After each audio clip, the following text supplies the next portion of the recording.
All right, all right, all right. What's good, y'all? What's good, everybody? Um, we back for another episode of you know what it is, Heart of the City, like we do every Tuesday, man. Bringing you all New York City area sports, man. You know, I got the crew with me, like always.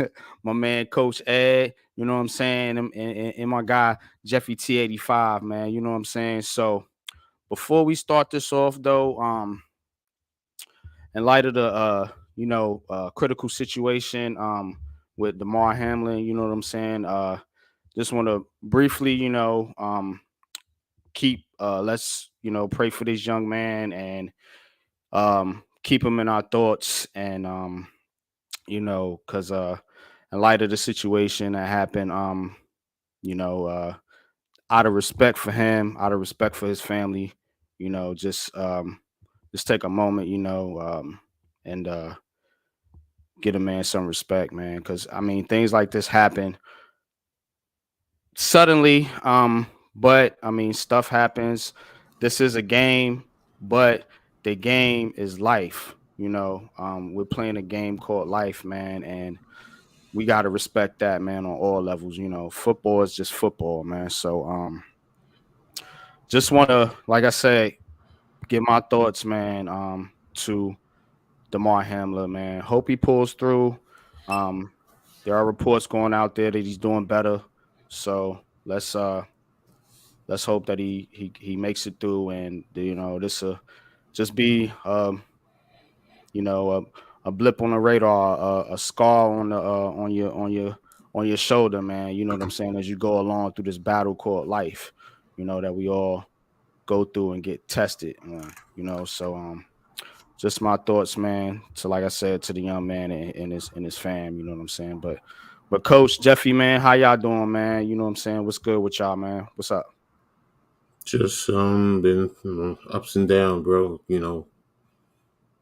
Past days, just even the weekend, starting to go, rise, and then yesterday just takes you back to reality. So so Definitely.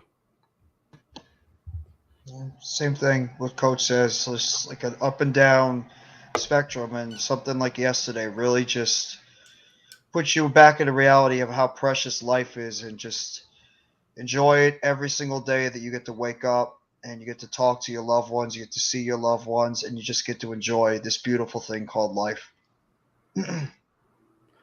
Most definitely, man. Most definitely, man.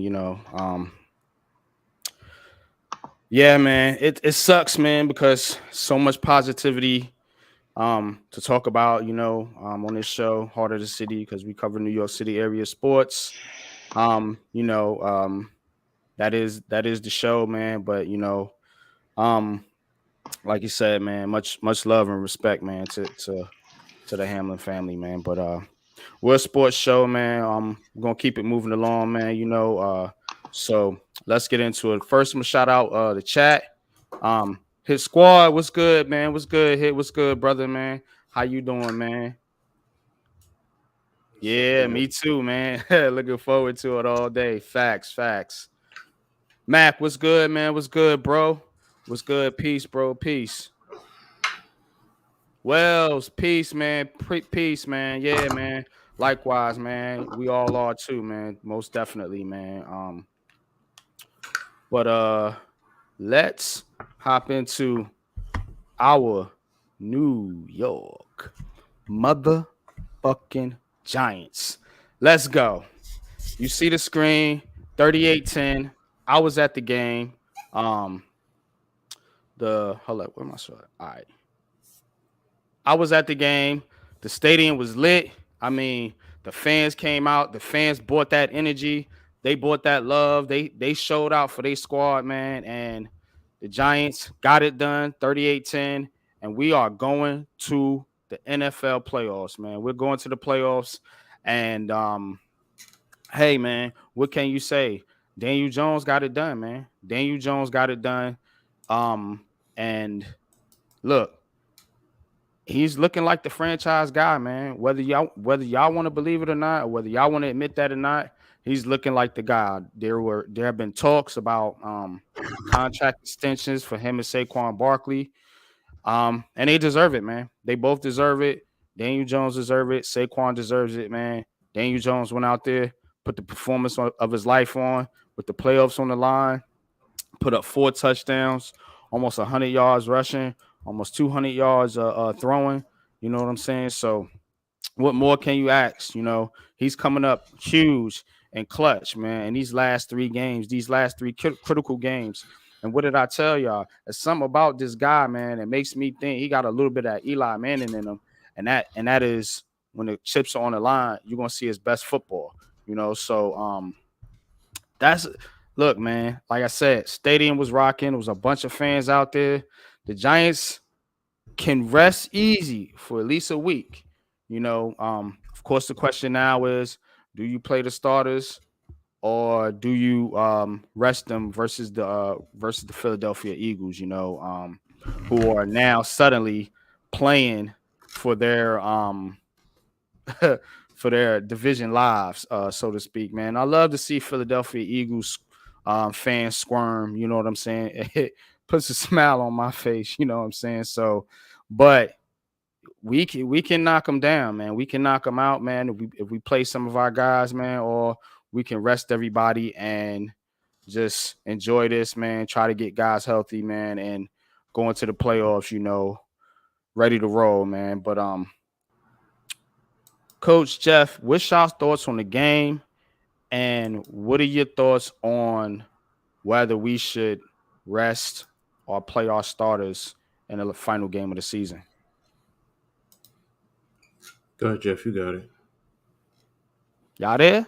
And my boy, Yeah, I ain't I'm talking here. y'all. Well, I ain't putting No, y'all no, to no. sleep, man. I'm putting the crowd to sleep. What's up, Mac? There, man. What's good, Mac? Yeah, he says Daniel Jones looked like the real thing for sure. He's ready to check. He's starting to check them boxes. I agree. You know what I'm saying? Most definitely, man. I definitely agree, man. But go ahead, man. What's your thoughts, man? What you thinking? I mean, we wanted this team to go out there and make a statement. We wanted this team to go out there and take care of business against a team that they're much better than.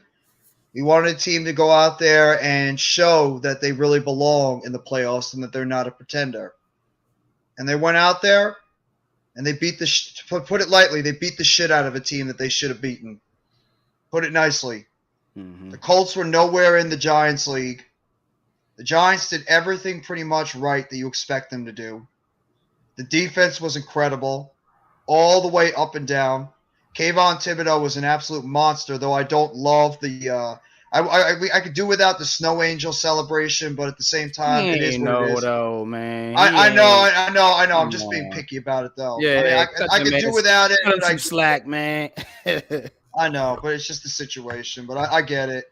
But he was incredible. Dexter Lawrence, when he was taking an all-pro guard like Quentin Nelson and shoving him right into the quarterback and Ooh, sacking them both, that was nice. I mean, nothing was more sad besides Daniel Jones' game. Nothing was more satisfying than watching Landon Collins, our Landon Collins, taking that pick six all the way down the sideline and running in for a touchdown. That put a damn smile on my face.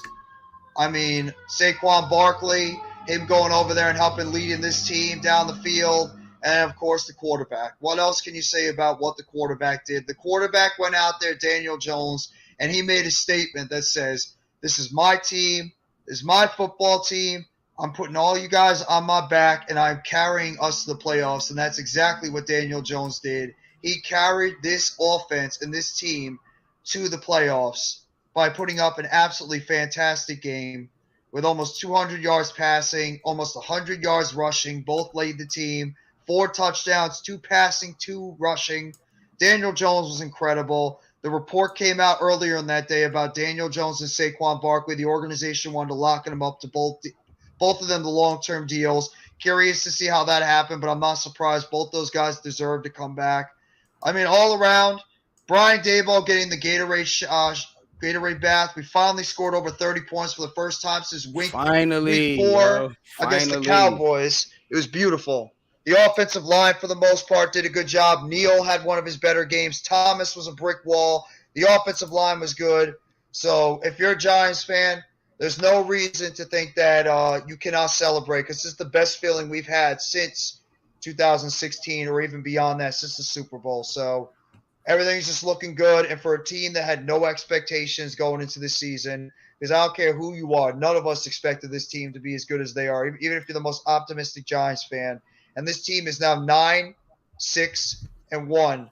Opportunity to beat the Eagles. And it's not on the realm that we're going to go into the playoffs and play against the Minnesota Vikings team that we barely lost to if we didn't beat ourselves, and that we have the confidence that we could just not only go to the playoffs, but we can make noise in the playoffs. So it's a good time to be a fan of Big Blue.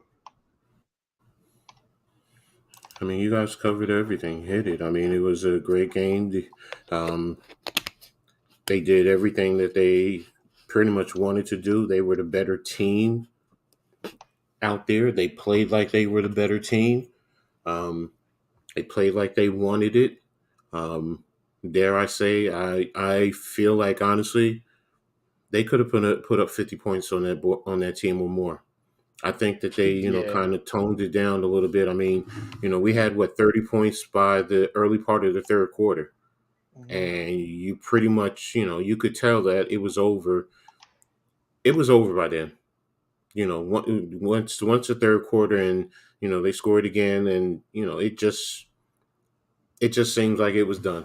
And the coach knew that they weren't going to win, and no matter what they did, um, the Giants were a completely better team. They've been playing like it for the past couple of weeks. They've been even Minnesota. They were the better team in that day also, and they've been playing a lot better. The offense has been getting into a good rhythm. Defense, is starting to. I mean, this Sunday showed that they're really starting to click. They're really tuned into what Wink wants, and they're tuned into each other. So, I mean, this is definitely, a good sign as far as playing their starters. I mean, yes, play them, you know, but play them with the goal of, look, if anything, if you need to, then start pulling guys, like guys, especially your most important players, because we know we don't want anything that could be catastrophic going forward. Get guys in, get them a little work, and then if we got to take them out, to do whatever. But if the game is close, you want to beat your division rival. So, I get where NYG is going, in that regard, but you start them. Philly's coming to play, so we come to play, and just take it from there. I mean, '07. Think about Coughlin, did the same thing. We had mm-hmm. nothing to play for, nothing, and from there, you see what happens. So I mean, but of course, if we're playing Philly, and we're totally in total control and beating them, yeah, you start pulling guys out. Do what you got to do. Most definitely, man. I definitely think that camera messing up, but I definitely think that I think we should go in there with a purpose, man. It's Philly, man. Like, stop playing. The Giants have gotta, they gotta keep the momentum going.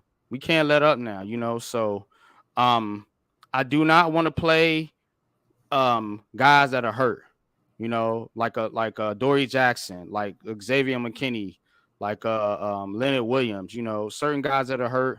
I don't want to play those guys, man. But my approach is just like '07. Like you said, coach, play them. This the best team. The Patriots was the best team. Remember, and we ended up having to see them. And it's a good chance, Philly ekes out a win, gets the number 1 seed, and we end up having to see them again in the next round. And boom, there you go. And you've already got that tested against that squad. You know what I'm saying? So, definitely, man. You know what I'm saying? I'm definitely playing my guys. You know what I'm saying? I'm definitely playing my guys. What's good, Lou? What's good, big bro? Salute, man. What's up, fellas? What's happening, man? Shit, up, man. Yo, I have to say one thing. Sorry, real quick. Yo, that hat is fire. That hat is fire. You taking me back to the 80s, bro. Seriously. Listen, I'm old school, bro. So that's good, man. So, but seriously, let's go. You're welcome. Yeah, man. But let me get to some comments. Max says, yeah, Minnesota don't want to see us again. I agree. They don't. That team is looking. That team is that team is falling apart, man. In my opinion, man. The Vikings, that is. Wifey, what's good, man? Shout out to my wife. She says, peace to everyone, sending positive energy for Hamlin and his family, man. Much love and respect, man. Joe, what's good, Joe? What I'm gonna say is this though. Everywhere we go, Giants steal the show. I'm telling you, nobody wants to play the Giants in the playoffs. I don't think this team has fought and clawed and played for each other and pulled off crazy win after crazy win that everybody counted us out in. And that last toe-to-toe with the Vikings showed us that we were good enough to dance with anybody. Similar to that game with the New England Patriots in Week 16. And I think that resting conversation doesn't even need to take place. I think we need to go in there, stomp the shit out of Philly, and go into the playoffs with momentum, confidence, and swag. Most definitely, man. And think about this. If we beat Philly, right, there's a good chance Dallas takes the number 2. You know what I'm saying? And that means we got a chance to potentially knock out Philly and Dallas out the first round, because Dallas would be playing. I'm with it. Dallas would be playing probably Green Bay, because I think Green Bay gonna beat Detroit. So I think Dallas is gonna end up playing Green Bay, and Dallas don't never want to see Green Bay in no playoff game, because they always lose to them dudes, no matter what. You know what I'm saying? So that's gonna be the key. And then that means next round we probably get Green Bay, and we might have a damn home playoff game. True. So key note for Minnesota too. Minnesota's without their right tackle. Brian O'Neill went injured reserve, so they're without their starting right tackle. So if we see them, that means Ojulari and Thibodeau are going to be zeroing right in on that right tackle, whoever the backup is. That's a clear advantage for us right there, whoever is facing him. So let's get into this possible Daniel Jones contract situation, because apparently they having meetings to bring back DJ, and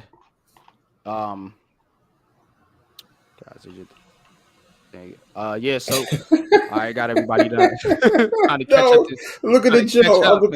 I'm looking at Joe right underneath that. Oh shit, man. I thought I put it in the chat. My fault, B. He said, son of a. I needed that. Let me see what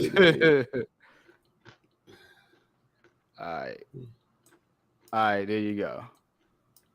All right, let's talk some football. All right, sorry, I'm eating my yogurt and granola. Nah, you good. You good. I just got done eating too, man. But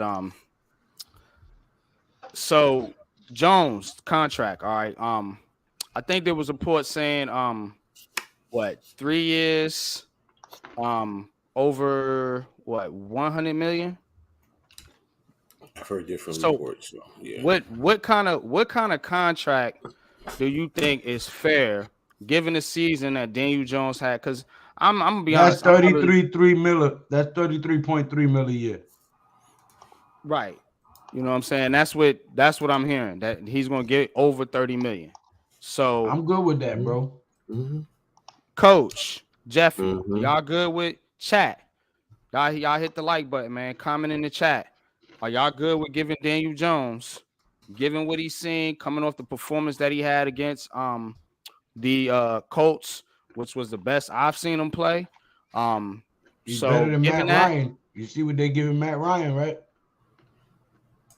right, and there's a lot of other quarterbacks getting money too. Right. I just want to ask the question: No, is I feel you. that too much, or not enough? Some people might say it's not enough. Is that too much, or is it not Nah, I enough to think give that's just right. You I think Daniel that's sound Jones? just right for big. what he's done so far. You could put some incentives in there. You know what I mean? But Mm-hmm. yeah, I wouldn't go any higher than that if I didn't have Yeah, to. well, Mm-hmm. If I didn't have to, and that's you know what I mean? and this is how you know this comment right here. This is how you know Daniel Jones is the quarterback, man, because the crowd at that game, the crowd, you know what I'm saying? That's why when I went on the Twitter space, I was like, I don't know what space y'all was in, but the space I was in, the 70,000 people at Giants MetLife Stadium, they was all behind this guy, this quarterback, Daniel Still Jones. can't So get used to that, can you? some people can't, man. You know what I I'm saying? can't. It's Giant Stadium. I never was there once, but I always knew it as Giant Stadium. Giant Stadium, Mm-hmm. yeah. I slip up too. You know what I'm saying, Joe? Because that's Mm, that's what you because it's Giant Stadium. They want to make it the It is. Jets part of it, man. And Jets is giving us bad It juju, was the man. house that Taylor built. Mm-hmm. You Mm-hmm. know, you think? What do you think of Giant Stadium? Stadium, Lawrence Taylor. First thing, boom, every time. And he was at Yep. the stadium too that day, ringing that He bell. was, yeah, and they was hype, man. That's what I'm saying. That stadium was lit, man. From top to What bottom, man, all the way self-respecting around. Giant fan wants to go out there and lose with LT in the building? Hell nah. Mm-hmm. Right. Don't none of them players. And you could tell the coach didn't want that smoke from the jump.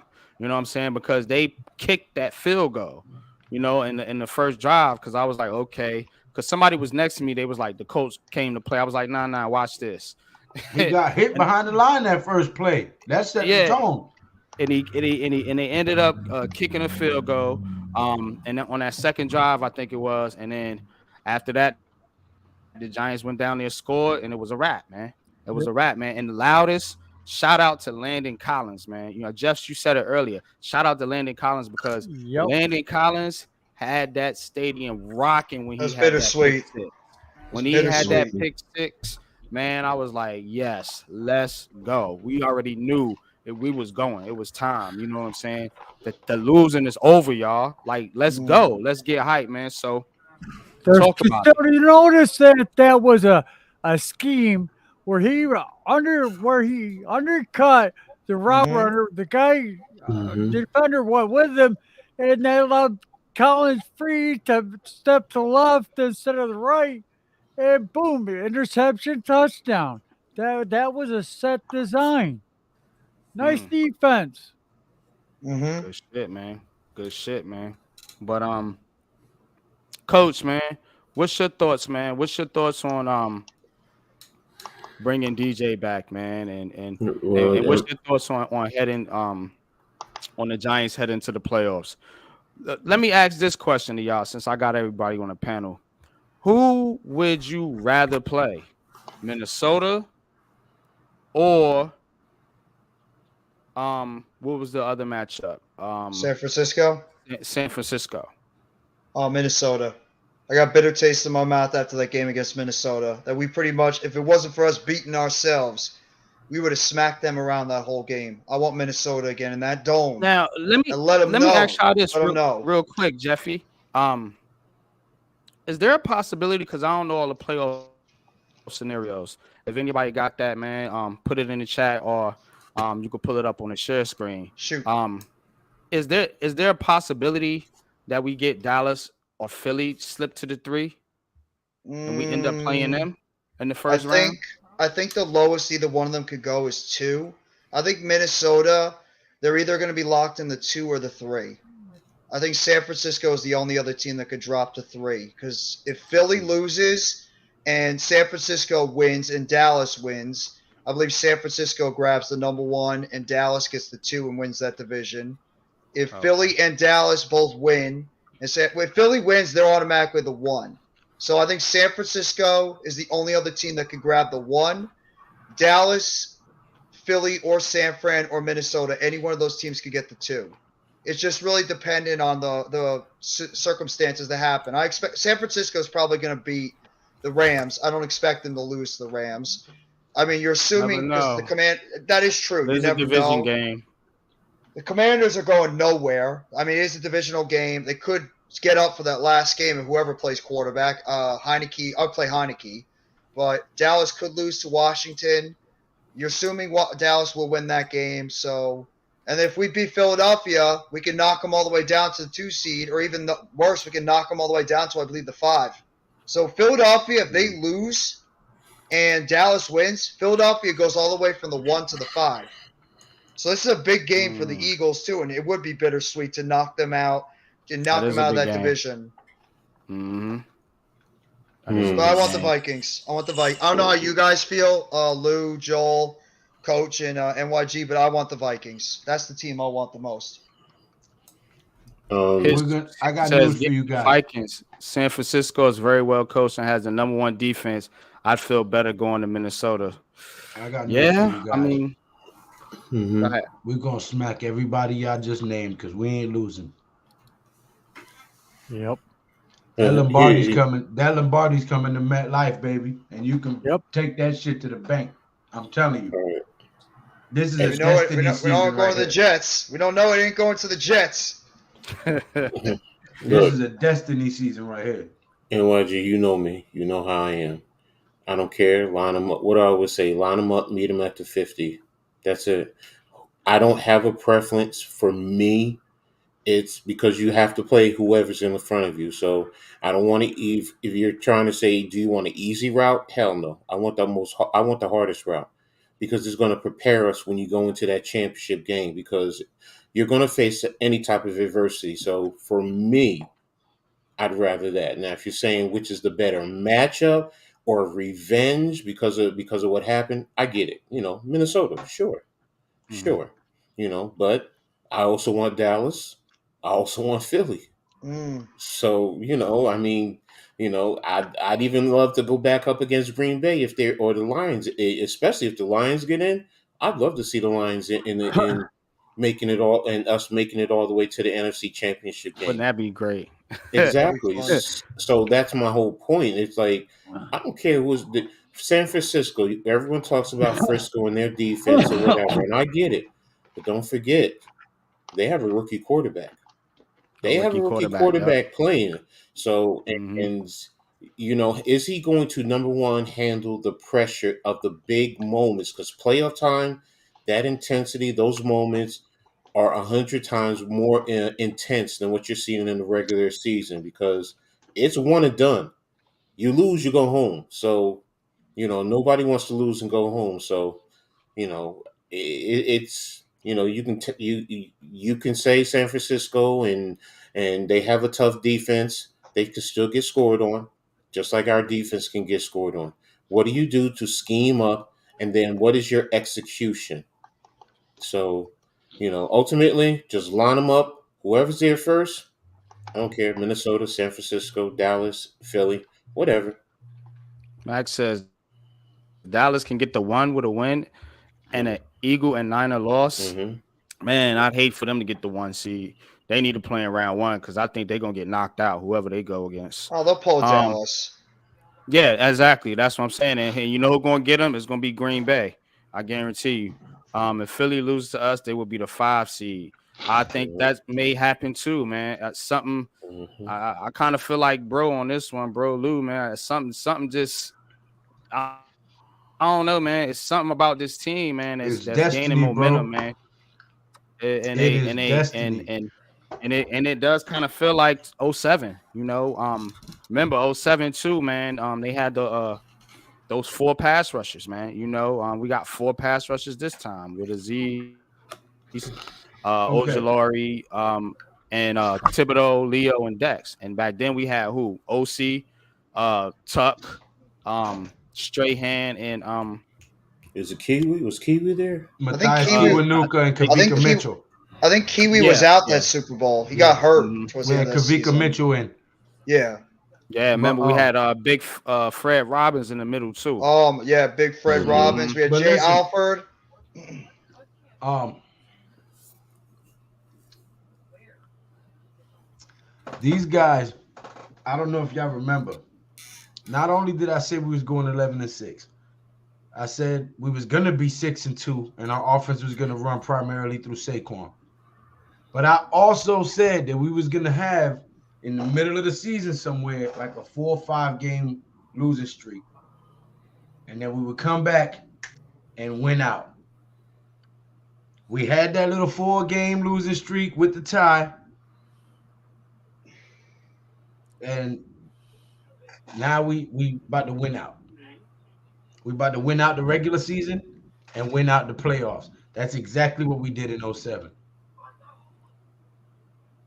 What's good, Taj? I see you, bro. What's good, Let's man? go. So Taj. Yeah, man. Shout out to Taj, man. Your boy DJ, man. He did it, man. He did it, man. You know what I'm saying? Look like he gonna get a big term contract from the Giants, man, and well deserved, man. You know what I'm saying? So does No matter Saquon. what He you feel, deserves it too. what you feel about this guy, man. Yeah, Saquon too as well. They got us to the playoffs, man. You know what I'm saying? They will forever be etched in Giants moments in history. You know what I'm saying? Taking this team that everybody thought was dog shit all the way to the playoffs, man. So you gotta respect it, man. You know what I'm saying? I don't care how you feel about them What guys, is man. Saquon's total yardage right now? I know he's got over 13 rushing, but what's his total yardage? He's He's got like about 16, 17,000. Close yeah, to it's it. like Yeah, 300 or 400 yards hold passing. I on. want to say. I'll give you. I'll let you know, Lou. I'll give it I'm a No, check. pulling out just for now. this season. Just for this season. I know Yeah, he's No, at I'm pulling I, out I'm. now. Let's see. I agree, his squad. 17 Whether they play Tampa or Green stats. Bay, they're going home.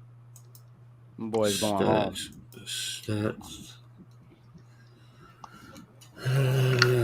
Yeah, with Hodges and Slayton, he right? had like 1,600, 1,700. He's got 13. He's got 13, 12 13, rushing, 12 and rushing. he's got 338 receiving. So that's like about 16, almost 1,700 yards. Mm-hmm. And I said he was going to have 2,000 yards, all-purpose yards. I was close. If he gets about 200 this game, that put him close. Put him about 18-something, 1850. Mm-hmm. I don't think they play Saquon that much this game. I No. honestly don't, because he been banged up the whole season, but he been gutting through it. You know what I'm saying? He been still playing, but he has been hurt. You know, so Yeah. I don't think they're going chance throwing him out there, man. You know, and Breida, man, we can get it done with Breida and Brightwell. They run well. You know what I'm saying? So DJ's got over 7. He's got 700 yards rushing and 7 TDs. He's almost got 4,000 yards altogether, just a little Mhm. under. That's how good DJ's been this year. and Both people those guys. people underrate the running ability of a quarterback. For this Mhm. guy, for Daniel Jones to be in the top Mhm. 5 and as a running quarterback should say something. You know what I'm saying? Because remember, everybody wants a quarterback that can run or Mhm. scramble or throw on the run. You know what I'm saying? Shout out to Taj. Taj put a clip in the Big Blue chat on the throw that Daniel Jones made when he was getting tackled Mhm. and Yeah. he To and Slayton. I said, Yep. Yeah, that was and I said beautiful. That was beautiful. that's one of the best throws I've seen Daniel Jones make off platform throws. You know what I'm Mm. saying? So he is While being learning, pulled in a different direction at that. right? He is learning to use his instincts. Daniel Jones always had instincts. I think what it was, he didn't trust his instincts. You know Yeah. what I'm saying? And that's why he was slow processing and you were seeing some of the mistakes. And you Now saw that he's sorry ass confident. playbook they had him running to. You know what I'm saying? The Yeah, that too. fucking You know what I'm saying? But pterodactyl on 3, hut, Yeah. triceratops on 2, hut, fucking prehistoric fucking fossil plays they had that man running. Oh God. yeah, Tight end that was curl bad. routes And and shit. Slapped the shit out of Joe Judge. You know, I think deserves to have a big fat contract right on his table at the end of the season. That's Mr. Dexter Lawrence. Dexter Lawrence has had a yep. phenomenal season. He leads the team in sacks. He's got 7.5 sacks and almost 70 tackles for a defensive tackle. That's ridiculous. This guy should have a monster contract coming to him in this upcoming offseason too for the job that he's done, dominating on the inside. I was gonna go live at 9:30, but I'm gonna push it back to 10 o'clock. We're gonna rock out here with y'all for a while, and then Okay. we'll go live at Appreciate 10. that, man. Word Thank you, up, Lou. man. And Okay. we'll end ours and show you the same love, bro. Real talk. Yeah. So we're gonna get it in though, man.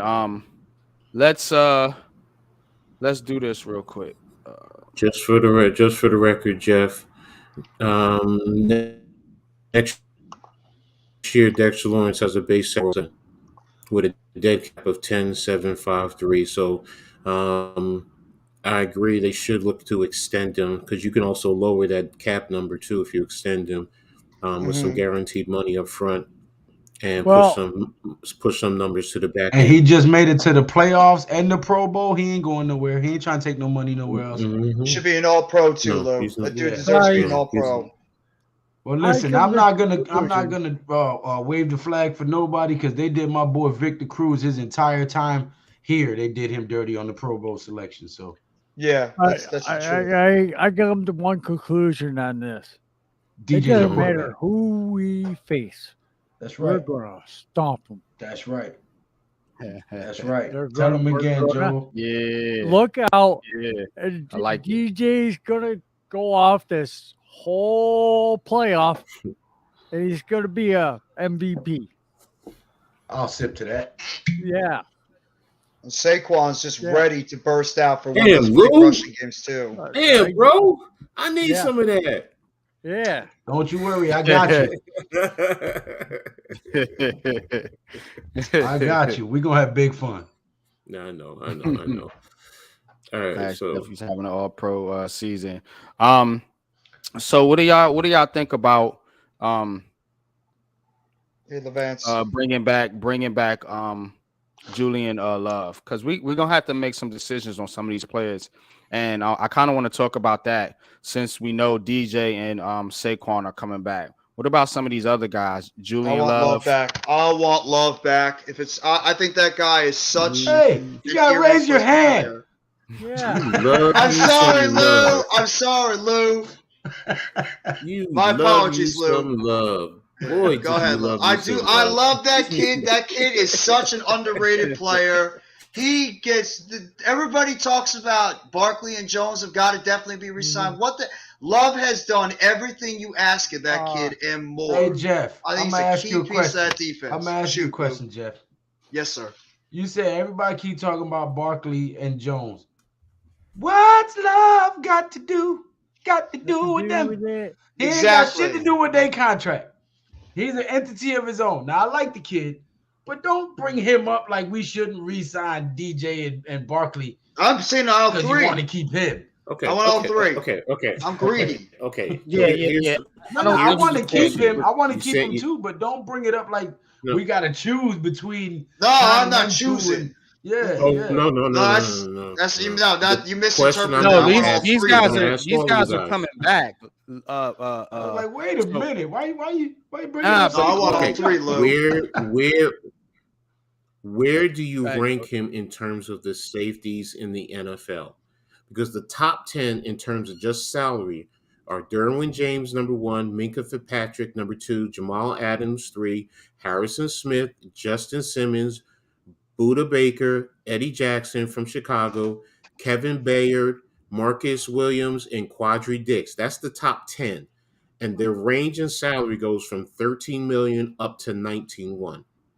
Is Julian Love worth that type of money? No, I like the kid, but we got a cheap safety in Dane Belton, who I think will do great in this system. We have McKinney, who was calling the plays before he got hurt and before it got past the Love, and he was doing a phenomenal job of it. We can't deny that. So I think with him and Belton, we have a good 1-2 punch at safety. And I mean, if What y'all think Love wants about to stick Justin Pinnock? around, he'll take a team-friendly contract. So I could see what is a that. team friendly contract? I mean, in other words, what I'm asking is because right now he's making 2.5. 4 years, He's two 11 five. million a year. No, right now for 2022, base salary is $2.5 million. So in other words, Okay. we all Hey, agree what's up? he's going to need a salary, but where is it going to be 5 million? Because What's five good, What's million up? Alex? will Three and put a him half What's No. mil a good, right bro? at year, about. 3.5 a year, How much do you think he Okay, command so on the you're putting him on market? the Alex. back end. 3.5 a year. I think he What do you might command command? around 5 or Honestly, 6. no. He's going to command anywhere from as low as 5 to as high as 10.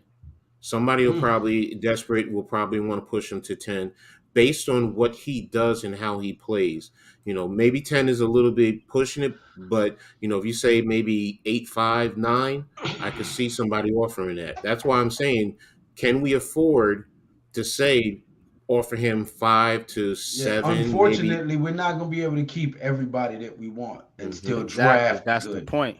And I think they're Mm-hmm. gonna have to make a decision between Julian Love and Xavier McKinney. Now, I'm with Jeffrey on this one. I favor Love. He can do more.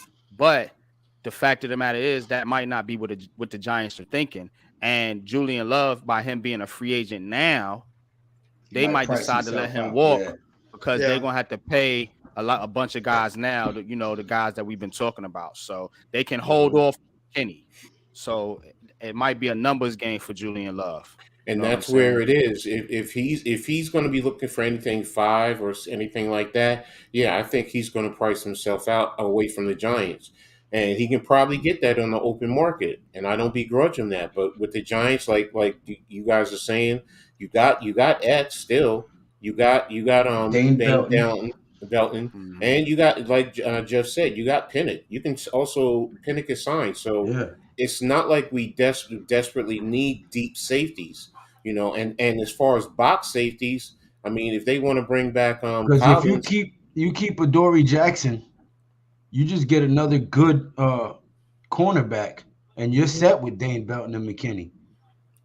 and that's the point. So it's like, where does he fit? Number one, he fits anywhere. He can do so many different things, but because of that, because of his versatility, he's going to want more money, and I understand that. And now, if he says, "Oh, I'm willing to, play for an average of say 4," I think they sign him. Oh, You know, 4 mil all day. Yeah. yeah. So I think they sign him, Yeah, but I don't I think think he's gonna get more than that. exactly. Yeah. That's my point. It's like, you look at it, and the final piece to everything is, what about Wink?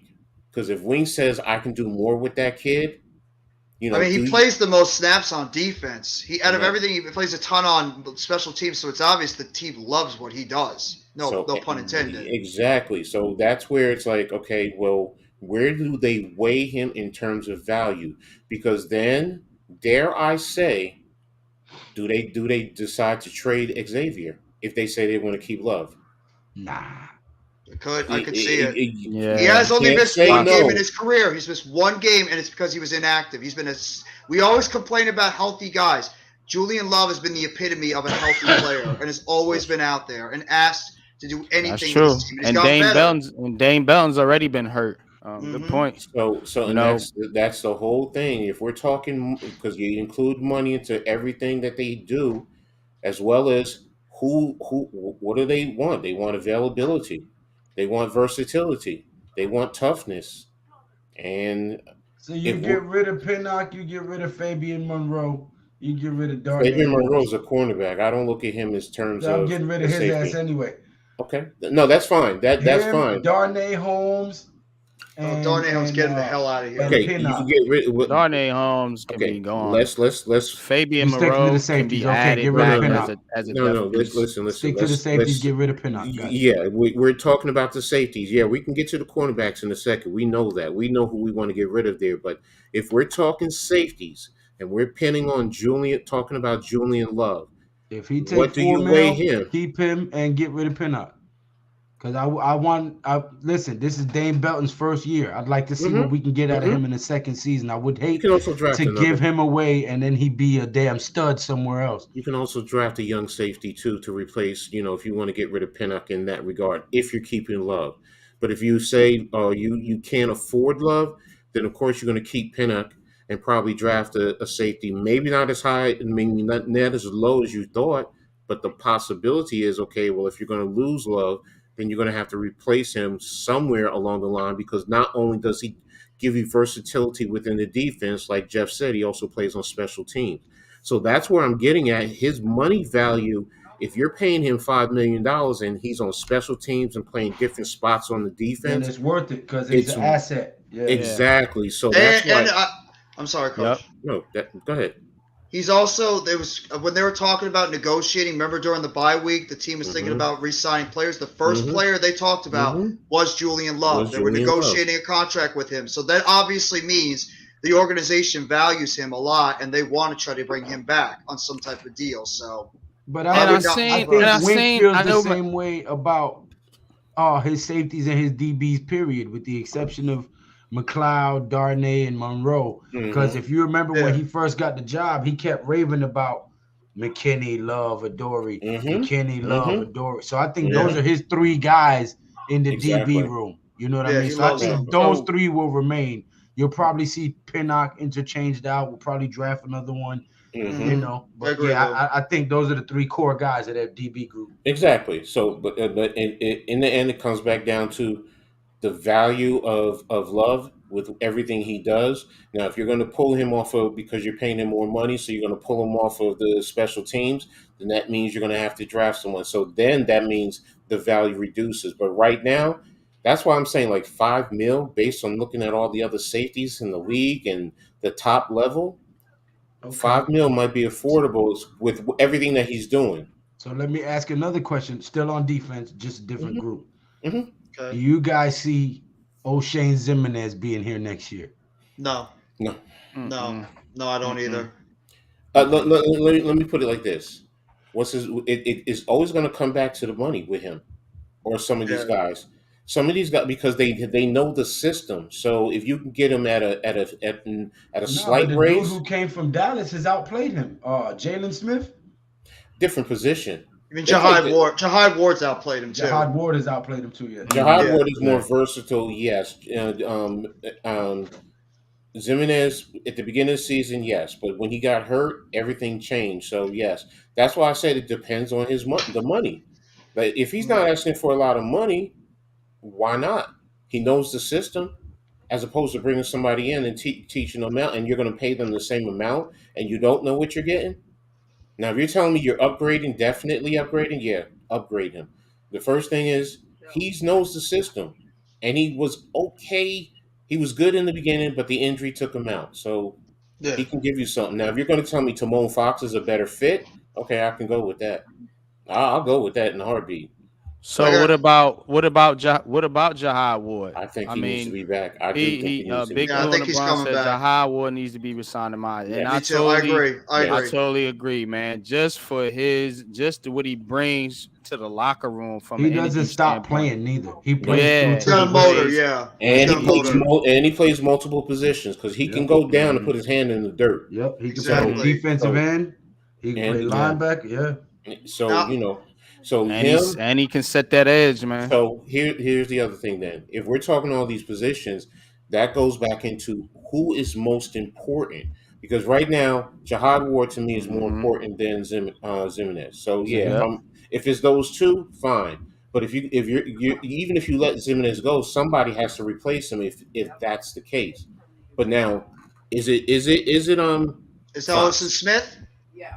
What do they do with Ellison Smith? Is he a goner, or are they going to try to develop Ellison this kid in the Smith's on offseason? IR again. I think Ellison, next who year, is yeah, Ellison injured. Smith? He's been All right. injured too Does many he still times. exist? Yeah. Yeah, I he's heard been about injured too this. many I heard times. about. He's I the heard Shane, about he's the his. Shane Lemieux I of think he's defense. gone. He's been I think injured he's for the gone. entire Hey. time. I think both I of them think he's- guys are I've gone. heard Oh, about yeah. this I Ellison agree. Smith guy, but I've never seen him. Where is he No. at? Does he I really know that. exist? He blocked Him the and- punt. Him, He him blocked and the Kenny punt. Galladay Oh, took a road God. trip and never came back.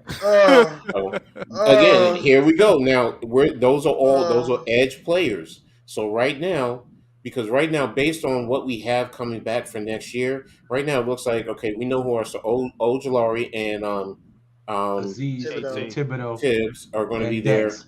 And no, I'm talking the ends. I'm just saying the edge rushers. And then that means Timon Fox right now sounds like is our number 3. Based And on those, Roy and Batika. That's He's a on the tackle. offensive line. The international pathway player. He's a he's a tackle. He's an offensive tackle. Yeah. He's a tackle. Well, I got a question for you guys too. What about the wide receiver position? You think we're bringing back Richie James and Isaiah Hodgins? I think Slayton's gone. Hodgins is coming back. Richie James. I think Slayton and Richie James are gone. I think Hodgins comes back. I think somebody said he was under contract. I don't know. I think Riggs is coming back too. I think Riggs is coming back. Chill with that Riggs. I think he's coming back. Shit. Bro. I'm not paying Riggs. a cheerleader. I'm not paying a cheerleader. Shit. I'm sorry, man. Lou, don't get it. Don't start with that shit, man. Riggs. Or Miz yelling at him last year. You stupid motherfucker goes down again. Nah, man. They gotta redo this whole wide receiver core on some real shit, man. That motherfucker said. You got Wandale Robinson. All right. Well, if you bring it, and you got Hodges. I think Colin Johnson. I don't. Yeah. So that's and that's the thing. So that's why it's like when you Robinson, say Richie James. Hodges, If you say Richie James.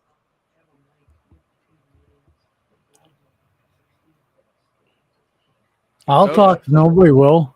What you said, Richie James? What? Good. No, I was just saying with Richie James, I think he's on that borderline. He might be back because based on the numbers of receivers. Now, if you're telling me we trade for a true number 1, let's just say it happens. You know who I'm going to talk about. T. Higgins can get here. All right, fine. Then Richie James is gone because we'll have. But right now, based on what we have coming back, because right now my thought is we're going to have to get a couple more rookies or undrafted free agents to come in the wide receiver room. Yeah. Because who can we really trade for without giving up too many assets for? Go ahead, Joe. Go ahead. I know you got it. Go ahead, Joe. OBJ will be a New York Giant before the offseason. We'll be drafting probably Rashee Rice or somebody like that. And we'll bring Hodgins back, Colin Johnson. Wandale Robinson is still here. And we'll probably get undrafted free agent or something like that to come in and just keep it competitive until we find out what OBJ does and how healthy Colin Johnson's Achilles tendon is. But I think Hodgins comes back. Joe. I think Wandale Robinson comes back for sure. He's first round. Yeah. I don't know about Slayton. Yeah, Joe. My thoughts on this? Yeah, he's. I don't know. Am I supposed to have a thought on this?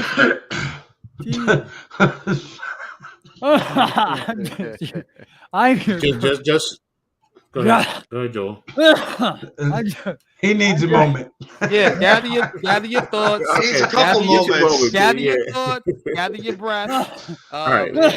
It will get back to you, Joe. Here's full. We'll be right back after these messages.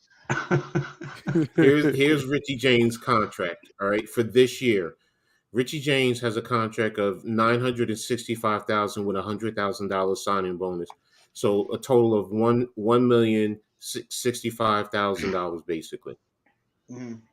So that's why I'm saying with Richie James and what he's doing this year, based on his money, you might only have to give him a $500,000, even if you sign him for one extra year, just because But of he's the like the veteran best leadership. receiver on our team. Have you looked at the Right wide now, receiver no, market? I get. I'm not saying that. Somebody What gonna I'm throw a saying, bag at Richie James. if somebody throws a He, I bag mean, at him, he he's is fine. our he's punt leading the team in returner. catches. He is Get our rid No, of punt I that get returner. that. fucking bum. But the point No is, way if in you're hell great, do I want that You guy know what? around We here. signed a receiver, that Mickens kid, the kickoff returner. Oh yeah, cat. Jadon Mickens. Yeah, Okay. they got him because this guy, you stick him down there for a punt return. That fucker, how many has he fumbled? I'm not even talking about punt. I'm not talking Yeah, about punt returners. Quite Yeah, a I'm with y'all few. on punt. He I'm doesn't only drop get the him saying out. wide football receiver. though. Yeah, Get him No, for out some of here. reason when he plays receiver, saying James, he doesn't drop the football. He catches everything. He like leads the league in catch rate or and something like that's that. the thing. It's like, Crazy. if you look at these, Well, maybe he's good, Richie wide James, I am not talking receiver, about as a 2 punt or 3 returner. man, but he ain't no way a return man. No, Nah, yeah, we no. don't want him back there as a returner. No. No. We're I all want there. Brightwell We all back there agree with either. that. Yeah, he can play wide So receiver though. He can do that. just to close out Richie James for me, I'm talking about based on what he's done this year. You can give him XYZ amount of money. You don't have to break the bank with him, and he could still be a number 5 receiver, 4 receiver on this team next year, and that's fine because he will produce as a wide receiver, as a return specialist. I mean, it's an emergency situation. If you have a true specialist back there, fine. But if not, As long as Adoree ain't back there, no fucking more. Yeah. Yeah. I think the contract for Richie James, it depends. You know what I'm saying? What kind of contract they want to give him, man, because they do have Wan'Dale Robinson, and if Wan'Dale Robinson is playing and he's healthy, Richie James isn't seeing the field. We've seen that this season already. No, yeah, exactly. he's gonna be on the bench. That Kind of, puts him. and if he can't be a returner, he drops the football on a returner, then that kind of devalues him as a special teamer as well. If they can upgrade there, so But I then think it's kind of 50-50 if he comes back or not. But then he played. That means he's going to the role that what's his name who just got cut, Sills had. That's why I'm saying he's definitely better than Sills. So if you put him on the back end of the receiver room, I'm fine with him there. But would he want to take that if he might get a contract? Now, if he's going to get a contract somewhere else, more power to you. See you on the 50, and we'll smack you in the face. I'm just looking at that wide receiver market. We did this exercise, Jeff. There's nothing. It's bad, and a guy like Richie James, Gary Slayton might be the best receiver on that market, or one of them. Yeah, he is. When you think about that, if that says it all. Darius Slayton is the best free agent receiver, or one of the best free agent receivers next year. Right. That's how bad that. So yeah, you either have to trade for him, or like Lou said, OBJ is going to be. If OBJ is here and you draft a future number 1, okay, I'm cool. Rashid Rice, A.T. Perry, Cedric Tillman, someone like that. I'm cool with that. That's fine. Richie James can be a 5, or he can be gone. I don't care. Whatever. We still have Colin Johnson. We have enough. Isaiah Hodgins. Yep. So, you think Hardman will come here? I can see him staying there. I see him staying in Kansas City. As opposed to unless we offer him a big bank. They good. They good. They got Kadarius Toney. They good. I don't. No, I'm not talking. They good, man. We'll take Mecole Hardman. But for what price? That's what I'm saying. They can keep Kadarius Toney. I don't see Rashid Rice making it to the second round. No, I don't either. Somebody will grab him in the first round. Yeah, bro. I do too.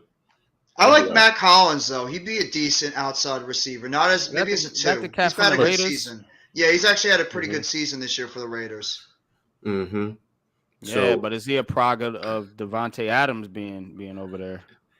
Depends on who we get as the 1. He could be a good 2. I will say this, Hit Squad. I see us more looking at probably cornerback or an inside linebacker late in the first round, depending on what the board says. So let me talk about this real quick. And this kind of how I see it. And tell me what y'all think.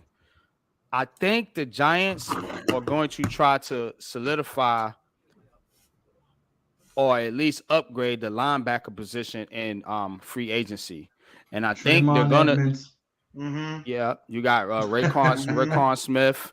You got a couple That's good another good ones. one. Mm-hmm. That are free agents, and I think they're gonna go into the draft with that position good, and I think they're gonna target like Hit Squad said, either corner or wide receiver in the first and second rounds. Mm-hmm. What y'all think about See, that? I think it's going to be more defense. The I receivers, think I we need think you another edge because rusher. Yep. the receivers there for me right now, you can get good receivers on the back end. I mean, or in not the back end, but But we later need a in the number draft. one though, right? That's what we talking about. So But you can get a can you number get a one in the number second or one? third one. Okay, Yes, I haven't done no draft stuff yet, so school me. Talk it's about not it. even that. It's well, first and foremost, it's like Lou said, if you got a good veteran wide receiver here who can lead the group and teach them, yeah, I can see that. But if you don't, are you going to reach for a receiver and who is there? Because that's the whole thing. Is someone because right now we're going to look. We're probably going to draft Damn sure where can't ask probably Kenny Galladay late to teach 20s. nobody shit. No, No. exactly. So it's. If it's not I Riggs, forgot. who's it I going to forgot be? about. I forgot about Tremaine Edmonds. You're right. I I like forgot Tremaine about Tremaine Edmonds. Edmonds. Yeah, He'd that's be a what I'm talking perfect fit in this about. You D. bring him That's what in I'm talking coupled about. with Darian Beavers. Yeah. Yup. Bring back Jalen Smith, And Landon McLeod Collins. Now and you cooking. McFadden can be a You got backup Collins. too.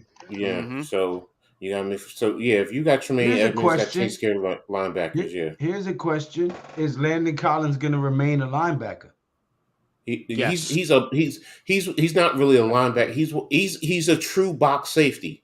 That means he's playing down by the line of scrimmage. That's how I look at him because he'll slide out into the slot a little bit, but he's also in certain deep He passing sucks in situations. coverage. I'm not saying He sucks in coverage. You don't need him in coverage. you don't need him Yeah. coverage, but if he's playing like he just played But then on again, he had a Sunday, pick six, so his yeah, coverage ain't that the goddamn flats. bad. All we don't want him deep. That's the thing. Yeah, We You don't know want what? him Yeah, the exactly. deep. deep safety, but he can No, play near the box and be able to go out and coverage. yeah. He Yeah, can do yeah. that. So and I'm fine with him there because he's physical enough. He can do certain things. He can handle tight ends are not just going to move him off the line of scrimmage in certain running situations. So he's Mhm. fine there.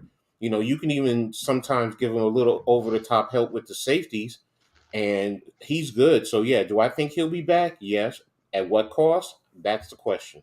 But Now, hey, he was a practice squad player, so he's willing to work. So now, what that's about it. interior offensive line in the first round? Would you think about them maybe going interior offensive line for the uncertainty of the center position and obviously the guard position because Azudu and McKeithen both got hurt, and who knows what they're going to be like next year? We got McKeithen coming back, and we just picked I up told you Wyatt about McKinney. Davis. Yeah, We just you got Davis. You got What you gonna McKeithen do with coming Nick back. Gates? Nick Gage is a free agent, so it's how much money He's a does free he want? agent, exactly. Yeah. So You that's the paying him? first thing. What does he want though? That's the thing. Can you get him for because he's what 2.5 right now, somewhere around there? Let's say I he think wants so. he's 3. Say you give him $1 million increase, I'd sign him for that. like him. He likes it here. He'll take whatever. He don't He want took to a go pay work a cut, 9 didn't to he? 5. Yeah, he don't want to go Yeah. work a 9 to 5. This is his So dream. is he your starting center or are you drafting over him? He's If my I can, starting center for until me, I'm McKeithen. drafting. From as a center, I'm drafting the center if I can, and then he's my backup interior offensive lineman if I'm Yeah. bringing him back. If And I to put start the Bredis as season, my left guard. fine. I'm cool with him starting, but eventually, I want the rookie. I want an interior guy who's going to start at center eventually, long term. Because his leg, I can still see with his leg, there are still some issues with his leg. He doesn't have explosive power like he used to. So, he does work. He does reposition his body, his hand. Yeah, he's scared to explode off that leg. You can So, see it. But by so next year, I think his confidence will be 100. He make it through this season without an injury, his confidence will be back. That's a scary ass injury. He's tiptoeing every time he's out there because he's scared to re-injure it. and honestly, I understand, man. That I'm impressed that I'm he's still surprised he came playing. back. Yeah. And Exactly. he's been playing this much on that leg. Yes. So Kudos to him. but as far as the center to start the season, sure. But I'm still drafting the center. Maybe not in the first round. I mean, I can get away with it, but if I can get it second, third round, okay. McKeithen still has work. You still have Glowinski. He's starting to round in a little bit, be serviceable. So I like Bredesen a lot too. Bredesen, you're fine there. Lemieux, I think, is gone. So and you Pert, can. I think Pert is gone. Pert is gone. Yeah, Phillips get will him be out of that here. third tackle. Phillips is his third tackle. So there's certain spots that you can fill in late in the draft with offensive linemen just early.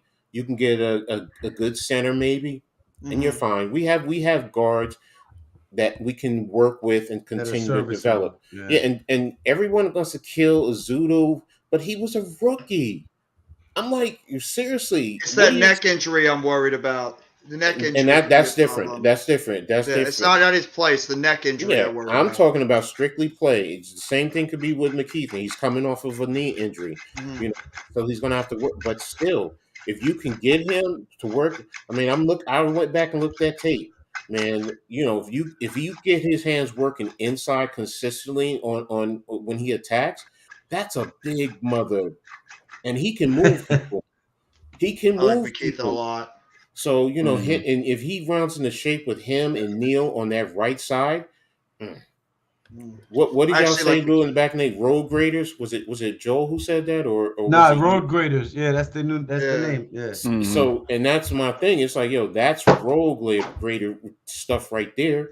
So, it's like, all right, fine. There's little things we can do, Mm-hmm. and Azuda can play multiple positions on the offensive line. So it's like, Mm-hmm. we're cool. We're cool. We're getting there. We're getting there. So, as far as the interior right now, I would focus more on the center. And there's quite a few from the guy from Minnesota, Schmidt. You got the kid from Arkansas. You got Wepler from Ohio State. You got the kid from Georgia, That's me, big fan. You got some good ears. Van Oh, Pran. So I mean, shit. there are centers out there. Hell, you can get the kid from Notre Dame, Jared Patterson. What's good, big Later fan in Breezy, the man? draft. What's up, Breezy? Shout out to my homie, So man. Shout out to my bro. Go ahead, Chris. this poor guy. He can salute, but he's got to run. I gotta Oh, get ready yeah. for be on Lou's channel. So I yeah, need yeah. 10 minutes. I'm gonna go do some stuff, and I Appreciate you catch you guys over being there. here. Yeah, I Most gotta definitely. set up the we'll stream. we'll see you over there, Yeah, Joe, yeah, man. y'all keep doing y'all I- thing. Yeah, Yeah. I'll be in contact with you, brother, man. I sent you the I got your message on Twitter. I'll be Yep, setting that yep. up for you, man. Okay. Yep. Cool. All right, man. All right. Till then. See All ya. right, All peace, right, brother. I'll fellas, see y'all peace. in a bit. All right. All right, Lou. Peace. So there we go. So what's next? What's the next item, G? We got Shout out to Lou, Joe, man. Y'all go over there, man. Sub to both those guys. Lou, classified 3F with Joe. Go sub to those guys, man. They do excellent. Giants contact. We a community, man. We a family, man. Big Blue Crew. You already know what it is. Since we got Breezy in the chat, man, let's talk about. You these want to talk Brooklyn about the Nets, disaster known as the Jets?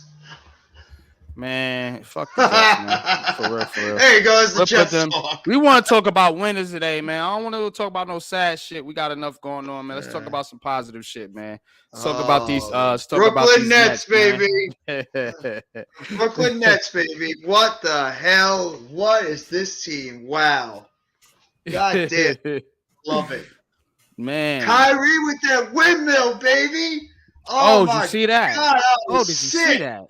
Oh my God, that was sick. What? I'm just standing there like, you know I got this. Yeah, you know man. I got this. Yeah, man. Look, the Nets is on fire right now. What, 12 in a row? Yeah. Now, yeah, boy. Yeah, I know it's tough. Hey, you got 2 in a row, coach. It's tough. You know what I'm No, saying? I'm messing with y'all. I'm messing with y'all. Congrats. They balling their asses off, man. I have to give respect. And remember what I said. We right on Boston's heels. You know what I'm saying? And I told you by the time we play them cats again, I think it's like what, one more week. Yeah. By the time we play them cats again, we will be the number 1 seed in the Eastern Conference. Bank on it, man. Put it like this, gentlemen. The Nets are tied for the second best. the second best Yeah. record in the NBA. They're tied. I did notice that. I did look at that. Um, so they're definitely there. Yeah, man. Just talking about the Nets, man. Remember what I said, bro? I said by the time we play the Celtics again, we will be the number 1 seed in the Eastern Conference. And since last week, we've overtaken Milwaukee for number 2. Coach Mm-hmm. just said we number 2 in the whole NBA right now. So what is besides just sheer talent and just the ability to flat out shoot the basketball from 3-point line, 2-point line, you name it. What is really driving this team? I think my man Hit Squad put in the chat earlier. What Jock Vaughn 23-6. Is that his Coach of the record now? month. Coach of the Coach of the month. month. So shout out to Jock Vaughn. Shout out to you, Breezy. You said that. You know what I'm saying? You were one of the Nice. biggest Jock fans, Jock Vaughn fans. Besides that, though, man, talk about the emergence of Nicholas Claxton. Talk about the emergence of Watanabe. You know, talking to talk T.J. Warren. Warren. You know, we can go on and on. Seth Curry and Joe Harris from Pseudo. the 3-point line. You know, it's Edmund Sumner. clicking. Royce It's just really clicking O'Neal. right now. Cam Thomas and Day'Ron Sharp. Mm-hmm.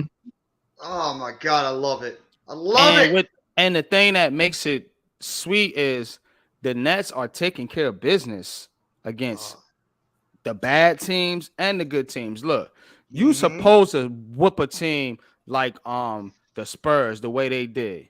You supposed to do that. You're not supposed to let them cats get no confidence coming into Brooklyn. You supposed to do that. You supposed to mop them.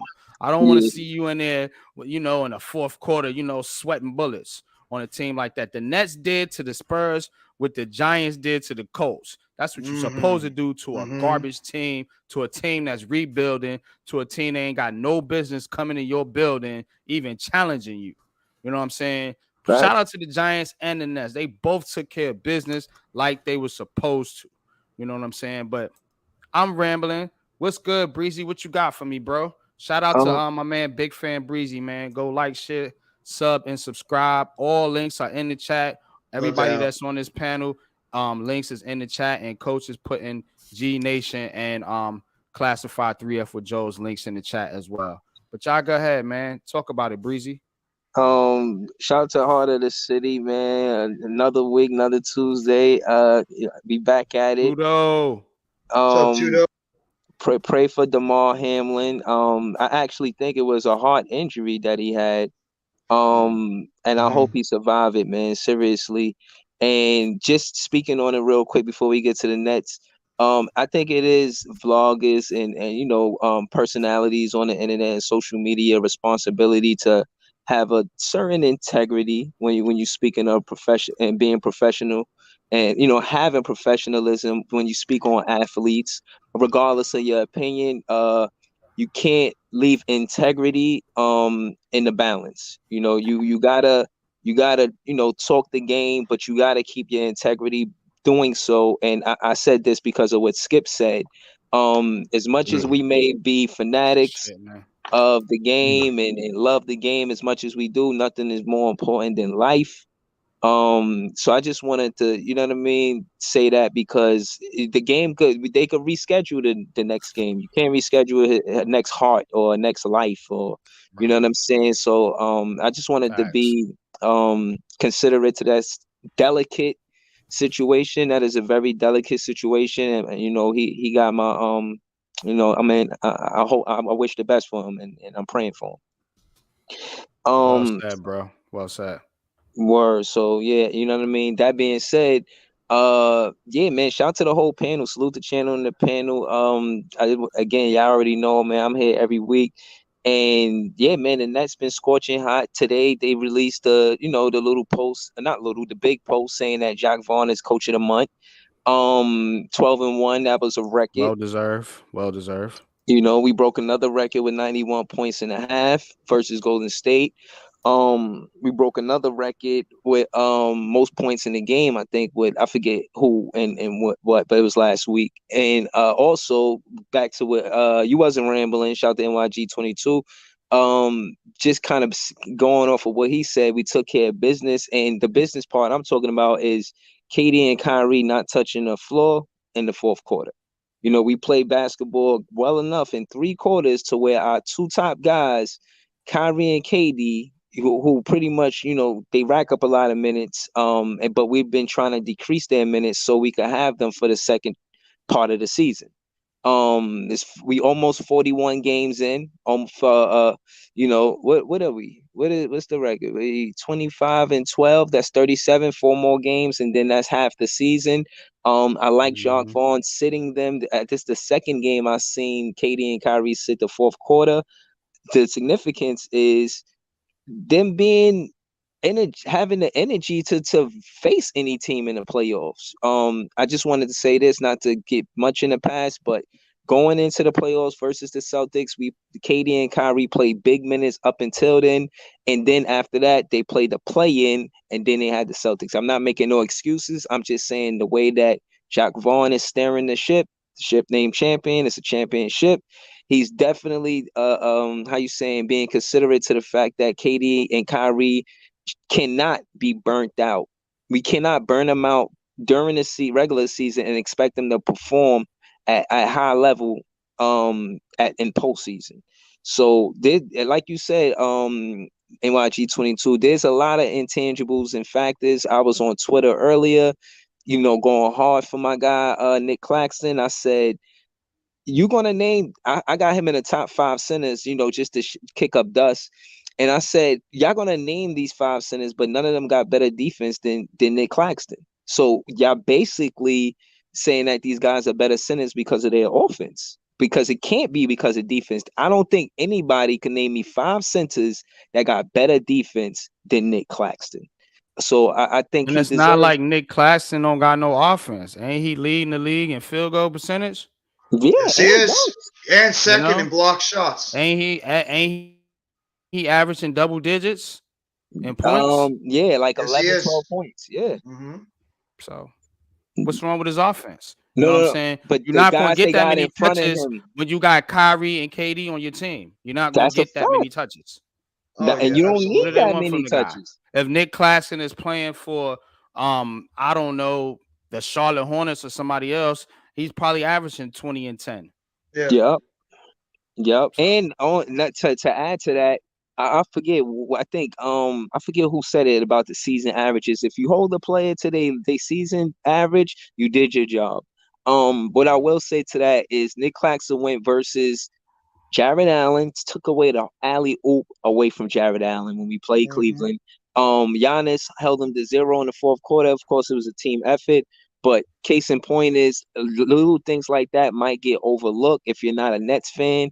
But as a Nets fan, you see everything that Claxton is doing, and again, I'm at the top of the roof yelling deep MIP. You know what I'm saying? MIP, him, and he's in the prove. conversation. I'm not saying What about he's running away defensive? with it. Defensive What player about of the year. defensive player of the year? Depoy, yes, I definitely got him in those conversations too, because he doesn't. And the benefit is we're not weak on the pick and roll. We're not vulnerable. You see, I could do a compilation of players passing the ball instead of shooting over Nick Claxton, like that ass. They just not gonna do it. They giving the ball up like you take it, like, hot potato. Um, and you know, I'm saying that because Jacques Vaughn's style of coaching emphasizes all the teammates being accountable for each other. And about, oh, you let him go past and he scored on you. Nah, they got 2 points now. You know what I'm saying? Mhm. Like, don't worry about whether or not he got passed. You're supposed to help me. You know what I mean? And I think because they on the same, you know what I'm saying, they on that same wavelength and whatnot, that you know, that's part of the reason why he's excelling at the coach uh position. I mean, he's seen Kenny Atkinson, he's seen Steve Nash, he learned what to do, what not to do, and he got his own, you know what I'm saying, recipe, the little seasons he put into his coaching stew, if you will. And I like what I'm saying. I'm not. I'm happy and astonished that we on a 12-game win streak. But seeing the way we playing basketball, I'm not totally surprised. The last time we had the biggest win streak is when Jacques Vaughn was a player, and now he's a coach. We're at 12. I think we break that record with 15 plus game win streak. But in time, we'll tell. We got a tough few games. Next game, we got Chicago, New Orleans, and Boston. So New Orleans, and Chicago, and Boston. No Zion. No Zion, though. He's out Chicago, for 3 weeks. Dub should be Chicago. New Orleans. Yeah. That's depends, like you said, on Zion. He's out. He's not playing. Damn. And then what? Who was it? Boston. That's the game. Oh, I can't wait. That's the game. That's the game. Boston, We can't let that's the game. They broke our last one. They're getting their asses kicked right now by the Thunder, and Marcus Smart just got ejected. So they're down by 30 plus points against the Thunder. So great. Sweeter. That means we'll be in tied for first, right? Yeah. We'd either be a half game out or we'd be tied with them. The standings real quick. Yeah. I love the depth on this roster. We'll be tied if we win and they lose tonight and we win tomorrow. We'll be tied. We're both 26 and 12. I gotta say, I love the depth on this roster. I mean, just what Breezy said before, the fact that we were able to rest Kyrie Irving and Kevin Durant in the fourth quarter just speaks of how much contributions you're getting from this team up and down. It's just a different guy or guys every single night that just step up their game, whether it's Claxton, Royce O'Neal, who didn't play, but it's okay because we had Seth Curry step up. Harris comes back in the lineup and plays well. You even had Day'Ron Sharpe come in. I want to see Sharpe be able to play some more minutes as the backup center. Cam Thomas, even when he got some playing time, score some points. Patty Mills when he gets his chance. Ben Simmons is not scoring, but he's doing other things to help the team. There's just so well balanced a roster that it's not. That's the thing that we all just kept saying going into this season is the balance on this roster. You just have so many different guys that know their role on this team, and the chemistry is now starting to come together. It's such a beautiful thing to watch because these guys know now where one another is on the court, and they're just feeding off each other's energy. They're feeding off each other's play. They're just going out there and just playing basketball right now on offense and defense. And Jacques Vaughn is giving them that message out there to just go out there and just do what you got to do. Let your talents, let your skill sets, just go out there and just play like a team. And this team is starting to take the mindset of what the coach is delivering. So it's a beautiful thing to watch this Nets team play basketball right now. And it's going to help this team out when they get to the playoffs. Because the fact that Boston, we played them last year, we weren't as deep of a team last year. We were dealing with injuries. We didn't have the type of players that we do now. We could beat you in so many different aspects. We could beat you with some front court presence. We could beat you from three-point shooting. We could beat you driving to the basket, shot blocking, rebounding. There's so many different ways this basketball team can beat you. And that's what makes the Nets right now one of, if not the scariest teams in the NBA, is because there's just so many guys that you could throw out there on the basketball court that can just really, really cause damage on the first and the second unit. We're like 11, 12 deep on this roster. Is KD MVP in your opinion? Hell yeah. I don't even think Kyrie is playing himself up in the MVP. Kyrie's spectacular too. Coach? Coach? Yes. Is Kevin Durant the MVP of the NBA? No. Who is? Embiid. Get out of here. I'm not saying Luka. Luka or Jokic, I could say. They've been good this year too. I don't know. It's just something about Embiid, the way. No, he just dominated. Like you guys, Jeff, you just said that they play good low post.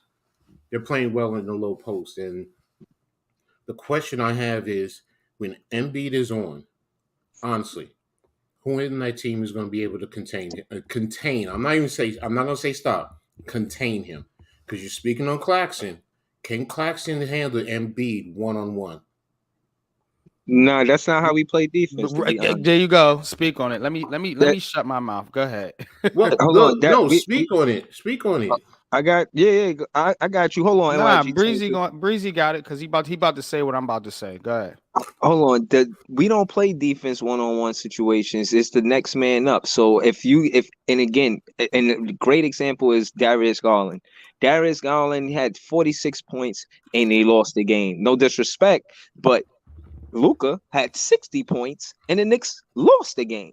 You know what I'm saying? We won a game when one player had a lot of points, and y'all lost the game when one player had a lot of points. The difference between us as ball club is we're not going to let one player beat us. And that being said, Nick Claxton, even though Darius did what he did, when it came down to it in the clutch, Nick Claxton showed up with a big block on Darius Garland.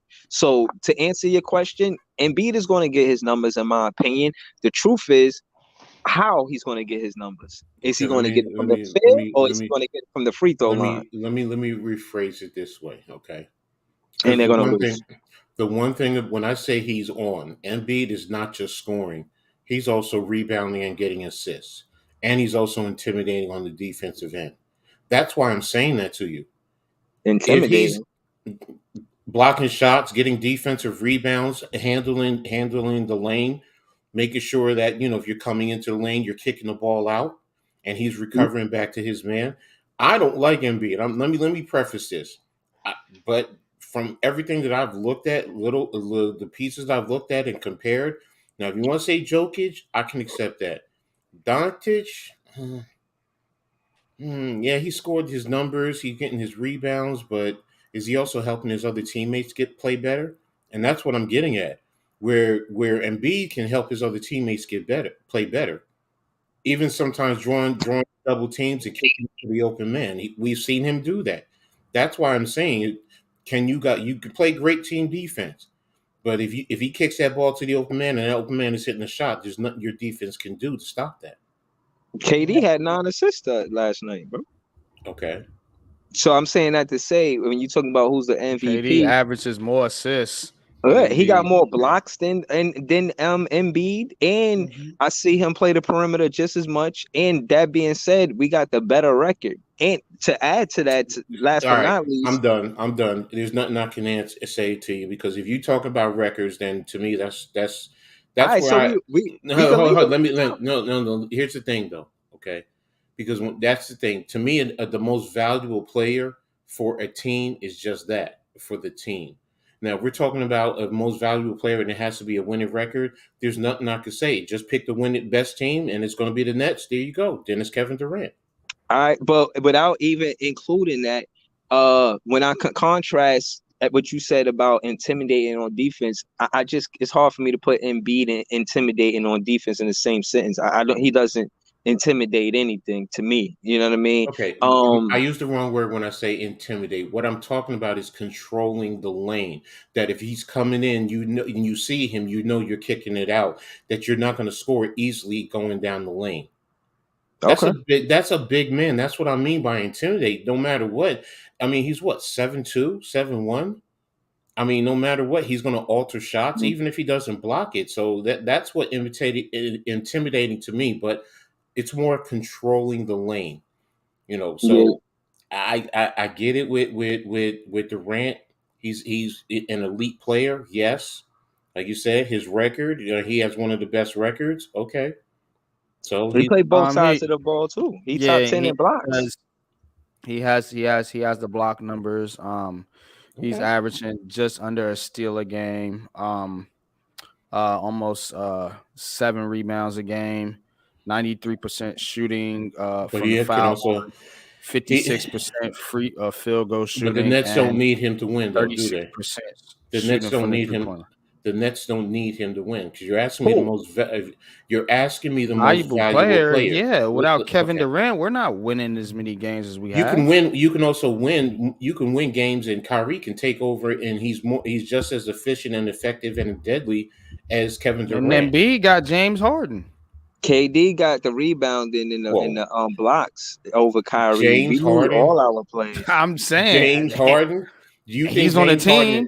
No. You think James? I'm saying you said Kyrie. He said he got Kyrie. So James Harden is on the same level as Kyrie. That's what you're saying to me. What I'm saying is he got another score on his team that people got to focus on. And Tyrese Maxey too is pretty good as a scorer. Yeah, so it's not like he That's don't got fair. no help That's either. fair. So you know what That's I'm fair. saying? No, but what I'm saying is, if you take him out of, if he's out for any extended period of time, the Nets. I mean, the Sixers really, they're not a good team without Embiid. The Nets are still a good team. They may not be the top level, but you know what? In the East, I still think you guys would be in the top four if KD was Without out. Kevin Durant? You don't think so? You don't think? No. I don't think we're Okay. the same team without KD. No. I I didn't say can't you're the say same team. I'm not saying you're the same team. What I'm Coach, saying in the I East, cannot honestly say this with a I can honestly say this with a straight face. mm-hmm. There is no way in hell the Nets are a top 4 team in the East without Kevin Durant. And I respect what the Nets have done. I respect what Jock Vaughn has done, and I respect the hell out of Kyrie Irving I think so. and Nick Okay. Claxton and Ben Simmons, but there's no way. I think so. So I'm just we're No. gonna have to. Mm. I just K, if you watch the team like I do, like Breezy, like Jeff, when the game gets even near close, Kevin Durant has the ability to take over games at any yes, given time. yes. There And is my not a player really like that in the NBA. Very Mhm. few that can just take over a game at any given time. A lot of players have to be set up, even some of the best. You know what I'm saying? Giving them screens and shit like that. But mm-hmm. Kevin Durant can take over a game by himself at any given moment while being double teamed. I've seen Okay. him do it. I've seen them do So that too, but I just still saying. think the Nets are still a top 14, top 5. You want 4 or 5 in the East if he's out for a little bit. I don't think the Sixers are that good. I think they go to maybe 10, 12 in the East if they lose Embiid. That's where I look So at most so so valuable. so let's Same thing. flip it Same then. thing with Denver. Same thing with Denver. You take Jokic out of there, they're not. To me, they're not an elite team. Let me stop saying good team. They're not an elite team. The Nets are borderline elite if KD is out for a little bit. To Getting Then me, that Jamal means Murray, then that getting mean Jamal Murray back was a huge addition for that Nuggets team too. He's helped push that team over the edge. so ask me this, coach. Can the New York Knicks beat the Nets without Kevin he- Durant? hell no, hell no. It's pretty convincing.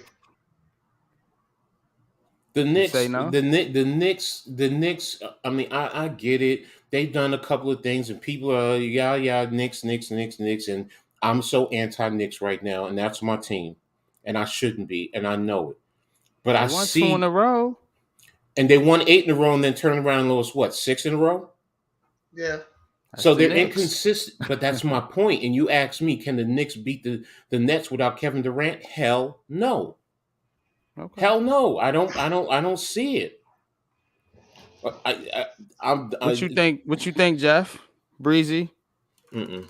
I think you is can. is is is Without is Kevin Durant, I think you can. is Tell me Kevin how. Durant? Is Tell Kevin me Durant how. right? Talk to the conversation. Is Kevin Show me Durant? how. Because Kevin Durant is the reason. Kevin Durant opens up so much for the rest of those guys to be able to Yes. do what they do. He's that type of player that when he's on the court, he's going to demand so much or command so much attention on that basketball court, and he can do so many multiple things on that court that it's going to help those outside shooters be able to have those open shots. It's going to help those other players that drive to the basket, for those layups, for those putbacks. Kevin Durant does so much. He's such a game-changing player on that team, even more than Kyrie, that if you take away Kevin Durant, case in point, what happened to this team the past couple of years when Durant missed some time. When Kevin Durant got hurt last year, that team collapsed into what position they were in. I know they don't have as much depth as they do last year as they do this year, but Kevin Durant is just that game-changing type of player that you take him off that court, the basketball team is just not anywhere near the same. And I could even say the same thing about Kyrie. You take him That's off the my court, it's the point. same thing. Either one of them, but it's just not the same. You But take see, either one of those Jeff, guys you out just there, they're argue. not the same. But see, now you just argued my whole point because I said, what about Kyrie? But you're making it seem like Kevin Durant is more important and more vital. Like he's that much better than even Kyrie. Where I'm saying I think we Butler He's is. one A. I He's think one Butler's A, yeah, and important. we're Kyrie is one important. B. He's one A, and Kyrie is one B.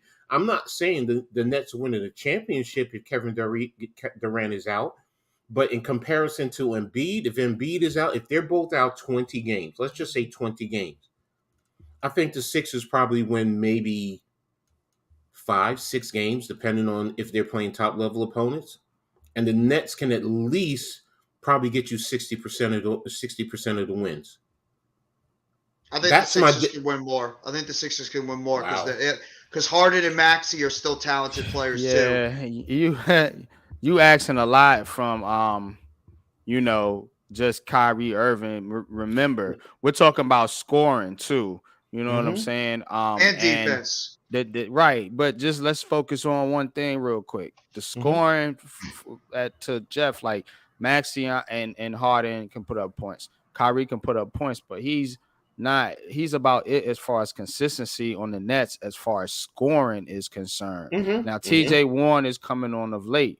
I think the Sixers have more scorers to where if they're hot on a given night, they're going to play better ball than a team like the Nets that may have trouble scoring on any given night. I'm sorry. I'm laughing at Mitch. I'm laughing at Nah, I'm Mitch. saying No, Mitch. His comment at the bottom because he cannot stand Doc Rivers. I know it. depends on the bench and Doc Rivers. Yeah, that's what I'm saying. But So that's my whole point too. So it's in that I think the situation. Sixers will probably be a little bit of a better team. Given if we didn't have Kevin Durant, I'm not saying the Nets would suck either, but I'm to the point. I think Embiid doesn't mean as much as Kevin Durant Wow. to his team. Okay. I hope you're So, right. but As a Knicks fan, either way, no, the let's not Sixers talk the ain't no Knicks. damn good anyway. I So got a question for No, you, no, don't Coach, on talk the to the, Knicks. don't talk. Well, No, no, I'm saying it. no. I'm right, saying yeah. it. I'm saying it. I heard a rumor that the Knicks are thinking about trading Obi Toppin. Is that true? I don't know. I haven't For really who? followed it. They just want to. They're thinking about trading him because the fact that Randall is playing as well as he is, and they got the rotation with Mitchell Robinson, Jericho Sims. Toppin's sort of out of the rotation. I don't care about the Knicks anymore, man. Seriously. To be brutally, They're the eighth seed. They're the eighth seed, Coach. They're in the playoffs. Why so down on the Knicks, Coach? Because I don't like the head coach. I don't like the head coach. I don't like what I'm seeing with this team. I really don't. I mean, I Appreciate it, Mitch, man. Appreciate it, man. don't And like thank it. all you, man. Thank real quick. I just want to thank each and every one of you, man, for getting me to 100 subs. It really means a lot to me, man. And look, man, all of 250. us on this panel work hard, man. It's not just me. You know what I'm saying? All of us on this show work hard, man, to bring you the content that we give you, man. And I couldn't do it without my brothers on this panel, without the Big Blue crew and the support there. You know what I'm saying? And even the support, from some of the guys from the Hardcore Sports Network, man. So I appreciate each and every one of you, man. You know what I'm saying? And many more to come, man. We got bigger things planned, man. So stay tuned, man. You know what I'm saying? Rock out with us, man. But y'all go ahead and continue, man. Appreciate you, man. All right. I guess with the Knicks, I'm just so disappointed overall. I mean, it's hard for me to invest in them fully because you start to see something trending up, and just as easily they trend up, they trend right back down. Yeah. And it's like, yeah, I mean, Randall is playing some good ball right now. He really is. I have to respect that. Tibbs has got the rotation to the 9 guys, right now, and they seem to be playing moderately well. But, right now, I mean, they're playing some of the young guys. They're starting to develop, which is what I've been wanting to see from the get go. But it's like, they're like teasing me, and I don't want to go all in on them. And then you know what? It's a joke. It becomes a joke again. It's just I just that's the fan of me. That's not the coach talking. This is the fan. Coach would just back up, be logical, let things play out and see where it goes. But right now, it's like I'm waiting for another big disappointment because it's the New York Knicks under the ownership of Mr. Dolan, and for some reason, it's just going to fail. I have no faith in Rose as the president. The GM. I have no faith in anything with the Knicks. I just don't. I mean, even as far as like you guys know the situation where some fans are not able to get the Knicks because they're fighting over money with the cable company. Mm. It's like why? I mean, yeah, I That's watch the it. same with the Nets too. Some people can't get the Nets because of the issues with the Yes Network and the cable company. Oh, I I have the didn't know same that. issue. Yeah, I I have the didn't. same issue as well. Okay, okay. So I know Breezy gave me the link, and I'm trying to figure it out and everything, and that's fine, that's cool. But Mm-hmm. it's just I don't know. It's just me and what I've been through these past 20 years with this Knicks team. This is not the '90s Knicks. This is not even the '80s Knicks when they weren't as bad. But we ended up with Patrick Ewing, and look where we went. Now this Knicks team. Now you guys Mm. haven't been good since the turn of the century. You guys have been a disaster. Look what happened when you got Melo. I mean, we started. I mean, we could have got him for nothing and built a true power program. But no, you have Dolan jump in and want to trade away all your assets because you were afraid, the Nets were going to get him. If that was the case, fine. You still had a good squad. You could have built it the right way. You're trading away all your draft picks, and guys are going elsewhere, and they're having good careers when they could have been here with the Knicks in the first place. But then you also do stupid things and draft certain guys like Hill just because you lost out on Steph. But there were guys you could have got after him that would have fit. It's just like I just with the Knicks, it's just Knicks need a new owner. That's what they need. Yeah, they do, man. They That's why do, you man. Nets fans, when you revel in Nick's torch and Nick's pain, hey, go ahead, because No, because I, we have as much pain over the years as you guys have had. Our pain has been right mm, there too. We were talked about as you guys have been. we were talked about having the two teams that had all this talent and we trade away all these draft picks and we couldn't find a way to get past the second round of the playoffs. That was the Brooklyn Mm. Nets since we moved to Brooklyn with the Billy King disaster where we gave up all those assets for broken down players past their prime and we were in purgatory. Remember, who has the most losses in an NBA season? The most ever. It's the Nets. That one year I think we won 12 or 10-72. Fair. That's fair. We've had our fair share of disasters over the years too. You guys obviously it's been worse, but the Nets have had their moments as well. And right now the team looks like they're finally, after 4 years, on the right course. But NYG and myself, we're talking about this being the biggest disaster in NBA history at the beginning of the season. We're saying like this team could go down as the biggest disappointment in NBA and in sports history. Especially in New York with the way they're playing. Look at you now. Look at you now. You're right. You're right. So, we got a little bit too ahead of ourselves on that one. But as far as the Knicks, I mean, honestly, can anyone in here, Breezy, Jeff, NYG, can you honestly see the way this team is constructed right now? Seriously competing for any type of level of championship, whether it's the division, the Eastern Conference, or the NBA championship? Can the New York Knicks honestly play for that? No, Brunson is not overpaid. That I will give them credit for. They got, others could say he's I think overpaid. Bronson is good, man. Yeah. I don't know why he gets so much hate, man. I don't get it. I'm telling you, I love Grimes and I love McBride. He's a I good love player, those man. kids. And that's my whole point. It's like, finally Tibbs is playing them. But, if you get guys back, because, you were just talking about trading Obi.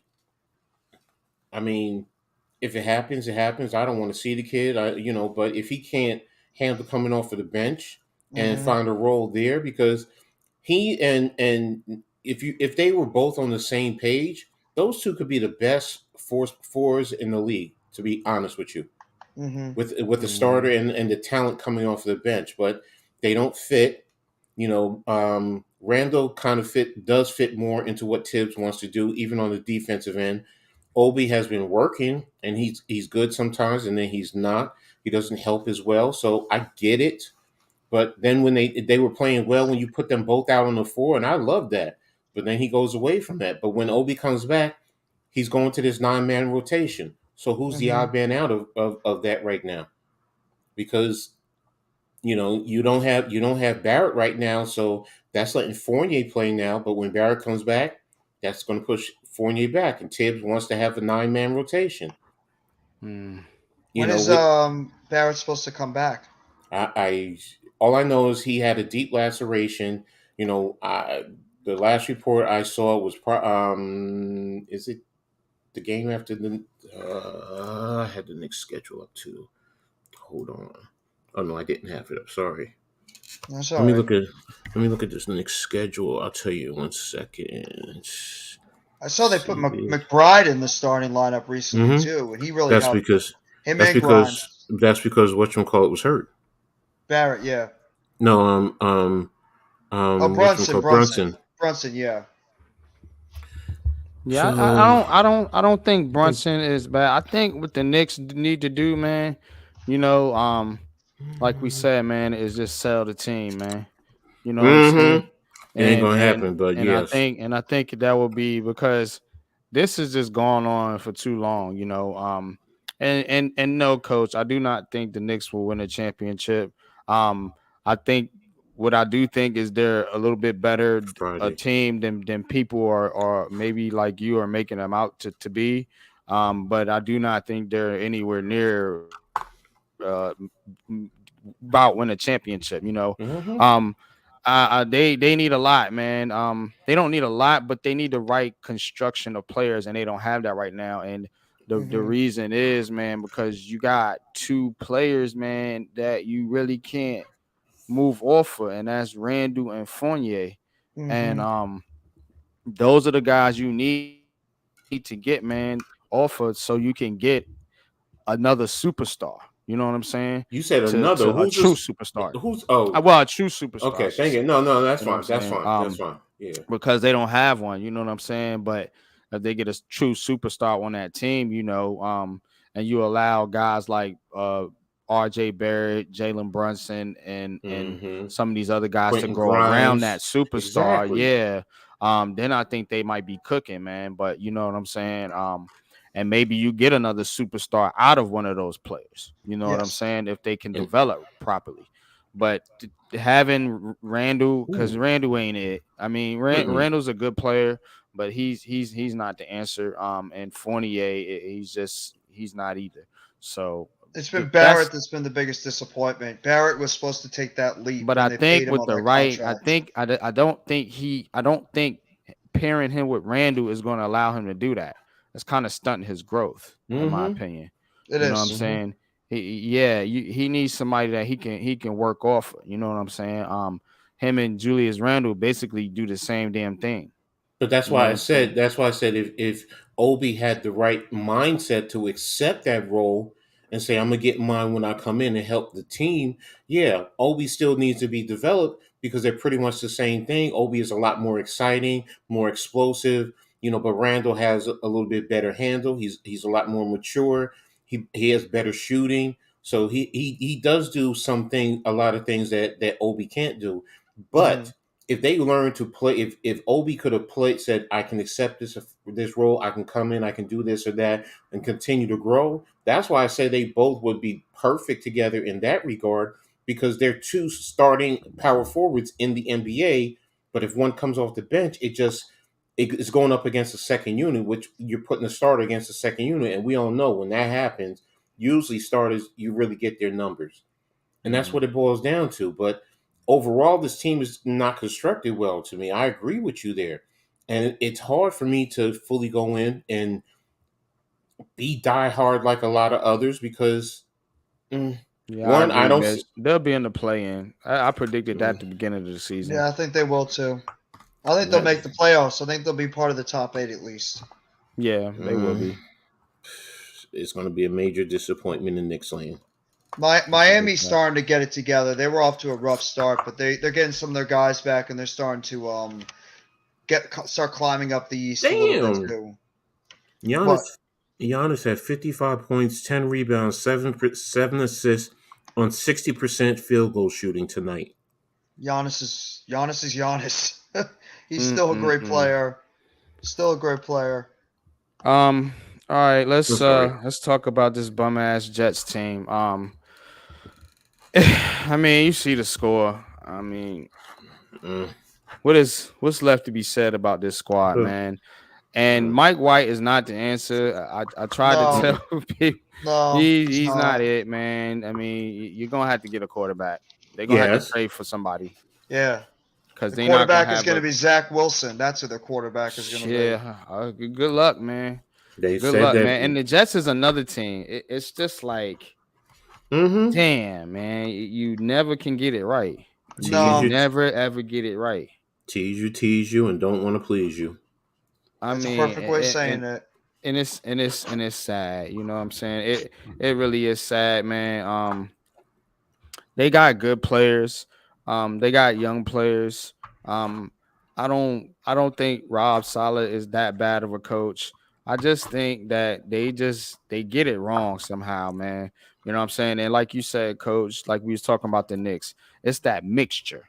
It's that Mm-hmm. mixture of coach, quarterback, GM. I think we finally got that mixture of coach, quarterback, GM. You know what I'm saying? All in line, all on the same page about how to build the team and what direction they want to go in.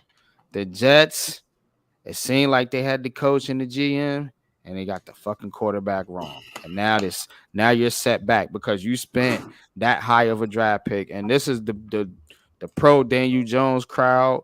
This is the thing that makes their argument valid is because look, you spend a top 10 pick on a quarterback. You want to do everything you can to make that work. You know what I'm saying? Mm-hmm. And the Jets, they got rid of Sam Darnold. They got impatient with him, traded him off, and now you went and took another swing on another um suspect quarterback, and look what happened. And so now you in a situation where what are you gonna do? Are you gonna get rid of this guy and trade him? What else can you do? You put weapons around him. What else can they do to help Zach Wilson? Tell me that real quick, because I don't know. Is Saleh the right coach? Because there's rumors going around that he could get fired too. I don't know if they put anybody else in Mm-hmm. there is going that Zach Wilson is gonna. I don't know. Maybe they can make the scheme easier for him. But I thought that offensive coordinator was supposed to be one of them type guys. Was Oh, supposed to be like my, a Mike Kafka or No, they've been Kyle complaining Shanahan about or him the whole somebody. time. one of the biggest problems with the offense is the loss of Hall, the running back, because he Mm, did so much and he helped so much with that offense. Even Hmm. in play action, he can help with the play action. That can mm, also help get those receivers open, and it also helps the quarterback. Because we've said it, Jeff and I have argued it. They do have talent at the skill positions. They might need some work on the line, but The it's still Elijah Vera service. Tucker one was a killer too. That Yes, killed their that was another offensive one. line. Hmm. But I mean, overall, that running game helps the quarterback.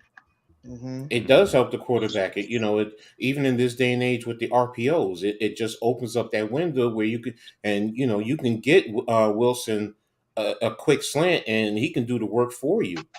So it's just they do have the talent. Yes, they need a quarterback. Mike White was not it, but he's definitely better than Wilson, even in the backup capacity. So and that's the issue. You have a journeyman backup leading your team when you need, like you're alluding to, you need the right quarterback, and they drafted the wrong one. So I mm, mean, I will always stand by the fact that I think the Jets should have drafted Justin Field. I'm sorry, I do. I think he would have been a mm. better fit than Wilson. They just got enamored with that one big throw, and just like everyone else. But when you look at his BYU tape, yeah, he had some amazing throws, but he had some boneheaded plays over there too. Justin Fields, has been tested, playing at Georgia and also at Ohio State. Hmm. So, yes, he needs some more development in the passing game, but imagine him with Brees Hall as a 1-2 running punch. You That'd know, be nice, man. That and would be that's my nice, man. point. Wilson, Zach Wilson, for all his arm talent, he just doesn't have it upstairs in the head. Sorry, he just doesn't. So, and that's what I think. The Brees Hall, the Vera Tucker, the offensive line is really what hurt them. It's impacted the morale in the team. The defense is just wearing down. They do have their issues. Don't get me wrong. There are some issues defensively, but overall, that defense is what definitely top 10 in the league.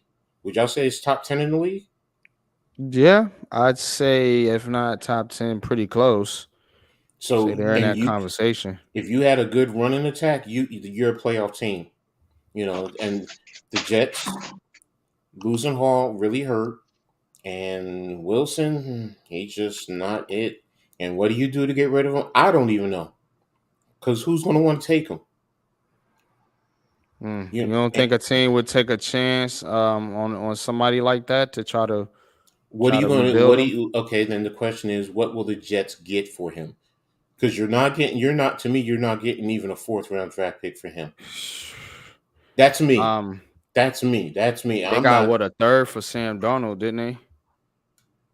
Yeah. So I think you could probably get a 3rd for him. I don't think Wilson was as good as Sam Darnold, even with everything. I'm not saying he is. I'm just saying a quarterback's a quarterback, because these teams is thirsty for quarterbacks, coach. You know that. So okay, well, I don't think they're getting rid of Sam. I don't think they're getting rid of Zach Wilson. I think they're going to keep him. I don't either. I think then they in trouble. Then they're gonna be the same team again next year. Then and you're gonna have a lot of people pissed off in that building. They're probably gonna fire the offensive coordinator, and if the head coach, because he's good friends with the offensive coordinator, doesn't like it, they'll probably fire the head coach too, and then go out there and look for another head coach. Because I don't think they're ready to give up on this quarterback. I think they're going to try to do everything as possible to try and see if they can get the most out of this. Maybe they shouldn't give up on him. I don't think they are. I think they're going to keep him. Maybe it's me because I just don't see it with him. I don't. I've watched him. I don't either, man. I don't even see it either, Coach. I mean, maybe they can turn him into a poor man's version of, I don't know, Mark Sanchez or somebody. I don't know. Hell, I don't even think that. Yeah, I guess so. I don't know. Maybe they can put enough around him to where he's just. But he has enough. What more can you give this guy? I know. I mean, like what? That's why I'm like, give him more. What? But you was talking about the running game and Brees Hall and all that, so I don't know. But they have Michael Carter, who's not bad either, and they brought in all these other. But their running game did fall off, though.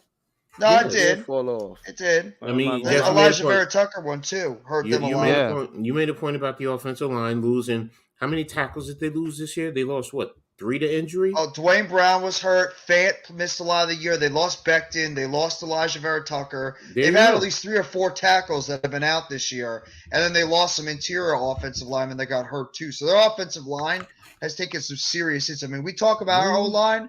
Yeah, we lost Neal and Bredesen, but we didn't lose as much as what the Jets have. The Jets have lost these guys for the season.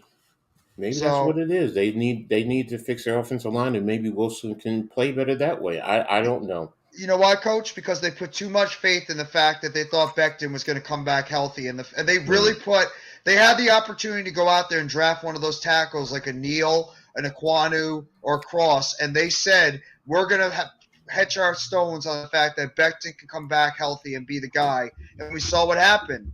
He couldn't even stay healthy in the training camp in preseason. He blew out his knee and he was out for the year. So that's been something that's hurt that team as well. So I think that the Jets have just really gotten bit on the fact that they didn't improve that offensive line too. And then Neal and Elijah Vera Tucker have been killer injuries to that team on offense. The quarterback position has been a disaster. It has been. So then maybe getting right now they're probably going to draft where? Let me see. Oh, they're definitely going offensive line. They're definitely going O-line.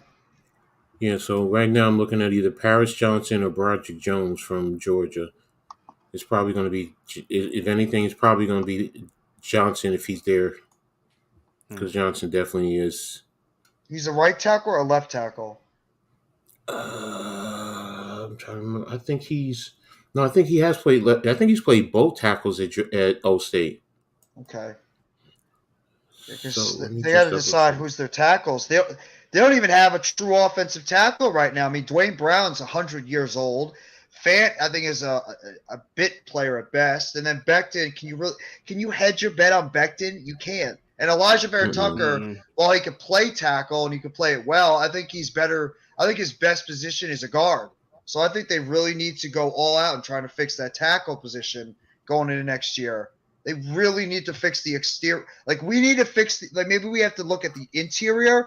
The Jets have to look at the exterior. They got to Exterior. go tackle. The tackle position for them is a problem. Johnson's would be at left tackle then. Okay. He gave up in 757 snaps. He gave up 9 quarterback hurries, no quarterback hits, 1 sack at the left tackle spot. Damn. And he's playing at Old State, so Okay. Well, the Jets are out of the playoffs. mhm. Just to wrap up the conversation, overall, how would you rate this season for the New York Jets? They got what, 7 wins? Didn't I predict that? God damn it. On point again. Because Do you think they could beat Miami next week? hell no. They staying at 7 just to make my prediction right. Miami trying to get the playoffs too. Yeah, but they're playing Nice. Skylar Thompson. But still, Miami, they got more to play for. Miami has motivation, and look at those 2 receivers. Well, they just do have the corner, so Yeah. Yeah. I can see the Jets being Miami. That's the mortal enemy besides the Patriots. The Jets are going to be. I want to be up to try to, take Miami out of the playoffs too. So I could see the Jets that's really true. getting amped up for that game to keep Miami from clinching because Miami's been on a free fall recently too. I mean, Tua's not playing. Now Bridgewater got Tua hurt. did them in. Yeah, Tua Yeah. not being out there. That coach killed too. them. Like that coach is my God. That coach. Hey, That coach some should be. some He's people got wanted this problems. guy over Brian Dable, so go ask Giants fans. Mm-hmm. I don't know who wanted him. I remember. Look, I remember clear as day. People favoring McDaniel and the other guy. Remember, it was the parent, the GM. They was trying to get from San Francisco. John Lynch. Nah, somebody else. Is it the one who went to Chicago? No, the one that went to Not Chicago. Poles, right? No, that was Poles came from KC. That's right. That was Kansas City. It was the guy from San Francisco. He ended up staying, I believe. I know you're talking. He's their assistant general manager, I think. Yeah, I can't think of his name.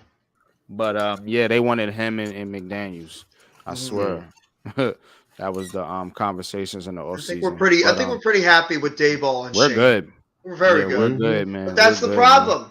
That's the biggest problem with the Jets compared to the Giants. The Jets, I still think, have more talent than us as a roster, but we have the one thing that they don't have. That we have a stability at the most important positions. Quarterback, head coach, GM, like you said. They have maybe the GM, but I don't think they have the head coach or the quarterback. I don't even know if Sal is the answer completely. But if you fire the head coach, that GM has to go with him because he's the one that selected him. But yeah, and he's also coach on that. He's selected. Yeah. This is his second. This is already his second head coach that he's selected. Either they all staying or they all going. Yeah. Oh, they should. They should. But I could see them knowing Woody Johnson. I think I would not be surprised. This is not John Mara, and we crushed John Mara a bunch of times for this. I think Woody Johnson would, because there's reports he's not happy at all with Salah, like that he's really thinking about firing Salah because this whole way this season ended for the Jets. So I could see them firing Salah, keeping Joe Douglas because of how he drafted these players this year, and I think a little bit last year, and then I could honestly see, them going for a new head coach and then probably going for a new quarterback, and then you have that imbalance again. Because Joe Douglas has been here for what? This could be his third head coach, so you're already imbalanced. Mm-hmm. Salah's made some mistakes, but I'm not really mad at Salah. I wouldn't fire him. Yeah, I wouldn't fire him. I kind of want him to stay around and them just get you a good offensive coordinator and I don't know, man. I think I think coach is right. I think they kind of backed into a corner with Zach Wilson here. And I don't know what you can get out of him, but you still got good because you bring another coach in, you got to change the scheme. you're gonna have to change over players because he gonna want his players, and you basically resetting. You know what I'm saying? I So will say this. I will say this.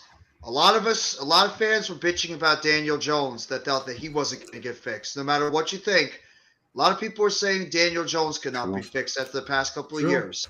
True. Right that's true. now, it's the same thing with Zach Wilson. A lot of people don't think this kid can be fixed. You get the right head coach that knows how to utilize his talents, like what Brian Dable did for Daniel Jones. You get the right head coach in there, maybe, just maybe, you can get the most out of Zach Wilson. You're It's right. really just about you have to get the head coach right. And I'm going to quote Joe Beningo. I mean, I always talk about this guy because he's pretty much talked about as like the heart of the Jets fan. He's been saying it for years. They have not gotten the head coach right in a long time. You have to get the head coach right. And that can help out your quarterback so much because look at what Brian Daboll has done for the Giants. We got the head coach right, and he has transformed this team into what the Giants are now, including Daniel Jones and Saquon Barkley. You get the right head coach in there. If you decide you want to keep Zach Wilson around, get the head coach that you know and you have confidence that can get the most out of this kid because GMs are stubborn. They are not going to want to part with their top first round picks, because they're going That's to true. want to get the most out of these guys. We know it, especially a quarterback. They're not going to want to part with these kids. And the owner could step in and easily say, I'm not getting rid of Zach Wilson. I think, we failed this kid too, even though he's failed himself in some ways as well. He maybe wants to see this organization do whatever it can to get the most out of Wilson. So, I mean, it's really just about getting that head coach right. And maybe Sal is not. He's a defensive guy. Maybe they need to get an offensive guy that can come in that can really utilize the true talents of Zach Wilson. I don't know. You're right. Can't argue that. That's so true. Yeah, true, man. There's a lot of people are bashing about Daniel Jones for years, saying that he's not it. Brian Dable comes in.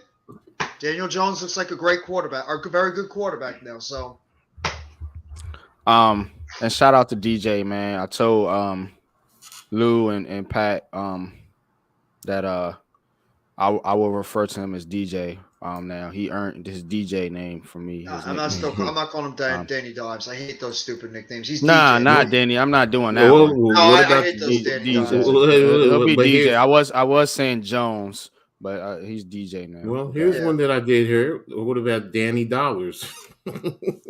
No, Nah, I don't like the Danny. Yeah, I'm with Jeff on this one. I don't like the Danny. I don't like that. Nicknames. I'm joking. It's kind of It's like when people one of call those. Saquon quads. Say quads. Like it's Barkley. No, I get it. Yeah. I get it. You got anything on baseball, Jeff? Because I don't. It's not really much going on. You're really probably talking about the dead period right now. The only thing I could say about the Mets right now is that there are apparently going to be drastic changes going on with the whole Carlos Correa situation, because who the hell really knows what's happening with that. But Ken Rosenthal reported that the Mets and Carlos Correa, whatever contract he's going to get, it's going to be drastically different than what it was, or dramatically different than it was before. It's all just dependent if Carlos Correa is willing to play ball and he's willing to accept whatever deal it is, because he really wants to be a Met. So the saga with Carlos Correa and the New York Mets continues. There's still no resolution. Hopefully there'll be one soon, because how much longer can you let this drag on? The Mets need to know an answer, so eventually they can, potentially go out there and possibly fill out a little bit more spots. They did sign a pitcher to a minor league deal today, TJ McFarland, who pitched with the Cardinals yesterday or last year, and this year he had over a 6.6 ERA. So he's a guy that's just pretty much a project. They'll put him in the minor leagues, see what he can do in spring training. He's a left-handed pitcher, 33 years old. See what he can do this year, and then if he pitches well enough, maybe he has an opportunity to earn a spot in the relief bullpen. As a left-handed specialist. So that's really all the news right now around the Mets. They're just pretty much trying to figure out what kind of resolution they're going to come with Carlos Correa. If they're actually going to come together on a new type of deal, how many years, how many dollars, or if they're just going to be like, this is just too much of a headache. Boris and Correa aren't willing to, come type of some type of decent resolution, and we're just going to move on and look other areas to find a way to improve this baseball team. Um, yeah. Yankees still looking for left field help. There's some rumors out there about a couple guys. Remember our old buddy Andrew McCutcheon. Yeah, he's still out there. Yeah, McCutcheon. What about what they did today? The Yankees did today. Oh, with Signing adding what's his the name? new advisor Yeah, I Brian, forgot about that. Saban or Seabean, whatever. Sabin, yeah, something like that. Do you think that could be something that could help them in the long run? Because I know they were arguing on Michael K that you know it was Saban. If anything, he might be going after Cashman's job, but Michael K said, first of all, he's 66 years old. He doesn't want to do that. Cashman is the one that brought him in, not Steinbrenner. He wasn't forced to. It was his decision to having an advisor. And he's not even going to be in the front office that often. He might still be Cashman in. is basically. Oh wow, a part Brian of the, Sabian. I know Brian Sabian. yeah, He's the former Cashman is GM, I think, of basically. the Giants, wasn't he? Giants, yeah. He led them He's to. a good GM. That's He a hell of a hire. Yeah, so I'm just wondering, because when they were arguing, I was like, okay, they're arguing over it. It must be something good. So, Yeah, I don't think Cashman's going anywhere. I just don't. me either. It's just that just having this guy, his reputation, his knowledge of the sport, I think it could also help draw interest from. Yeah, I think they need another set of eyes. Mm-hmm. And I think maybe Cashman's message is kind of going dry a little bit. You know what I'm saying? Maybe his perspective on the game is kind of kind of getting old a little bit. So we see guys and GMs do this all the time, bring in advisors and other guys, man, from other teams, man, just to get a broader perspective on the league. So because the Yankees are the Yankees. They keep everything in house. So, but I found the quote that he said today. He said, I still have a great passion for the game, and I really have been exposed to almost everything in the game and almost run every department you can in an organization. So I think I need to be in a place that I could give back, be a mentor, contribute at any level at any time, and be an on-call doctor. That last part right there tells me everything I need to know. He's definitely trying to be here to help this team win. And he's part of the Yankees organization years ago too. He was a scout in the past. He said he was the unsung hero. Cashman said he was an unsung hero for his role in drafting and developing Derek Jeter, Mariano Rivera, Jorge Posada, Andy Pettitte, and Bernie Williams. Wow. Okay, this I'm sorry. This is gonna help your minor leagues. That's gonna help your minor league system the most. Like you said, NYG. That's a great set of eyes. Mm-hmm. Well, Sabian's a great. That's a great hire by you guys bringing in Brian Sabian. Mm-hmm. I'm starting to like that one because we need a fresh voice too. Because it's appreciate you popping back in here. Yeah, we need that fresh that fresh voice, man. Because look, man, we got to start getting these guys coming up from our farm system, like you said, Coach, man. Because outside of Aaron Judge, we haven't had a lot of success in the farm system. They've been depending on trades and free agent acquisitions to get by. Thought Gleyber Torres was going to take that next step and be one of those guys, but he's seen the regress. We all thought Gary Sanchez, he's gone. And Duhar. Some of these other guys, man. Right guard. Right. I'm failing to see these guys really step up, man, and be one of those guys, man. Like we've had in the past. And so maybe this guy can help. I'm not too tapped into baseball as far as the front office and executive Mm-hmm. part of it is. But I believe I do know. Sabian was. I believe Yeah. Sabian was part of the Giants when they won those three World Series. I think he was the general manager at that time when they won the three World Series back in the late 2000s, early 2010s. Hmm. Mm, okay. That's good shit then, man. Let's let's go ahead and do coach's corner. And we'll wrap it up, man. I know the other guys are going over there. Might pop in on Mm-hmm. them and I'll make it show them quick. cats some love, man. So we'll do coach's corner and close out.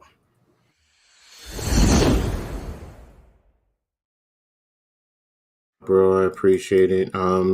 Taking a look at the locals right now. I'm gonna start with St. John's. Come on, open it up. All right, St. John's since last week. They've gone actually 0-3. They lost Mm. to And they Xavier. started 11-0, didn't they? Or Mm-hmm. 12-0, something like that. Yeah, they lost to Xavier 84-79 on Wednesday the 28th. They lost to Seton Hall 88-66 on Saturday the 31st. And tonight they just lost to Marquette 96 to 85. So yeah, Mm. they're starting to um, settle down, and they're in the Big East. St. John's right now is they're third from the bottom. 1, 2, 3, 4, 5, 6, 7, 8. They're ninth out of 12 out of 11 teams. Wow. They're 1-4 in conference play, 11-5 outside of it. That's what's getting them conference Mm-hmm. play. So that's where they are right now. They're licking their wounds after their tough loss. And next up, they have looks like it's Butler. No, they have Providence. I think they're going to Providence. Yeah, they're at Providence on Saturday, the 7th, 12 o'clock tip off. So they have to rebound, definitely, because they go against what's Providence records? Providence is 4-0, and they're 12-3 overall. They're tied for first in the Big East, Providence. So it's going to be a big fight now for them. So hopefully they can man up and they can fight their way through. So. Moving on to Seton Hall. I'm sorry, I said Seton Hall. I just mentioned that they just beat St. John's on Saturday, but they had lost to last Tuesday, lost to Marquette 83-69. Tonight they played and they lost 83-61 to Creighton. They're in the Big East play. They're 10th in the Big East at 1-4 or tied with St. John, and they're 8-8 overall. So Coach Holloway is having a hard time over there, but in the same token, that's what happens when you have a new coach coming in. Players leave, transfer out. So, and in today's day and age, you need to transfers to really to improve your program. So hopefully, going forward, he will. But it's not looking good over there. Moving on to Syracuse basketball. Today they actually lost a heartbreaker, 70-69 to. No, I'm sorry, they won to at 70 Louisville. to Louisville. Yeah. Levance put in the chat earlier, I think. Yeah, and they beat on December 31st. They beat Boston College.